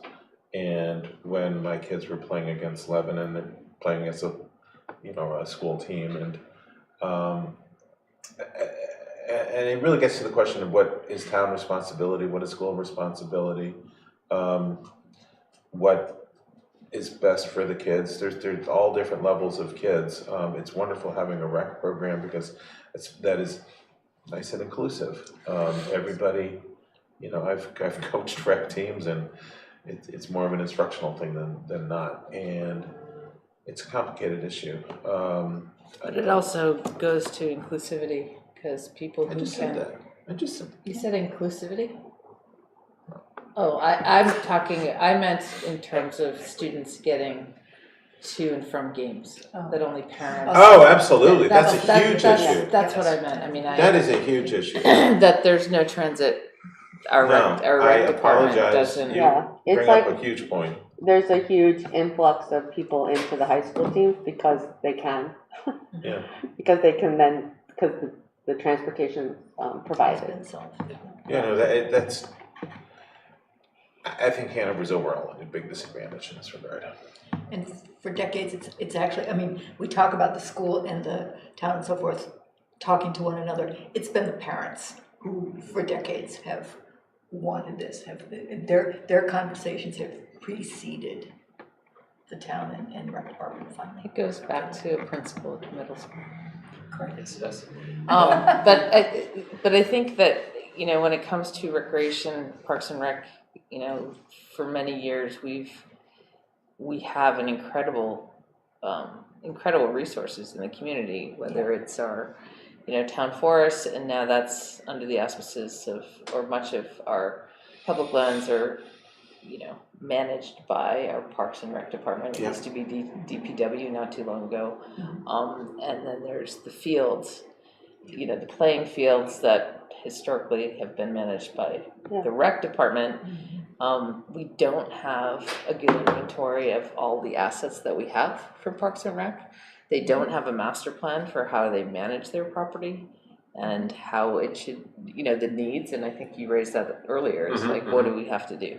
And so, you know, I think that should be something, as, you know, the rec department and the school district start thinking about kind of programming and how that might be done differently and better. I think we also should be, you know, documenting what it is we actually have and what state of affairs our recreational assets are in. For sure. Some of that's gonna come to CIPC. The transit piece is really complicated, because like right now, like even with the high school, like they use the buses that drop the kids off, so It's late. it's super late. Like it's particularly in the winter for an outdoor sport, like right. So I don't, can I So, interrupt and just It's say, just like we have to be Yeah, back, we okay. have to be at the town? Yeah. Sorry. Yeah, we do. I rented, I apologize, but I just realized Are you we done, have Harry? to be there Interesting discussion. at 7. Yes. Okay, so as we said at the start of the meeting, Pass this chocolate. I've broken on even on my agenda, I was trying Did to you get small all the, things. everything get signed that needed to be signed? it was just, Yes. Good, it's just just one yeah. signature. Just a minute. There's been a request for a non-public session pursuant to RSA 91:1:3, Roman numeral A. Thanks, Scott. Roman numeral 2, good night, Thank Scott. A and B, no, thank you. I appreciate the offer. That lady needs some. I need my, Sure. Whitcomb, yes. Gracias. Carter? Want a piece of chocolate? No, it's fine, thanks. Would like some dinner. Chamberlain, yes. Callahan, yes. We're in non-public session, thank you, Nick. Alex, Thank you, Nick. Take some chocolate. No, that's all right.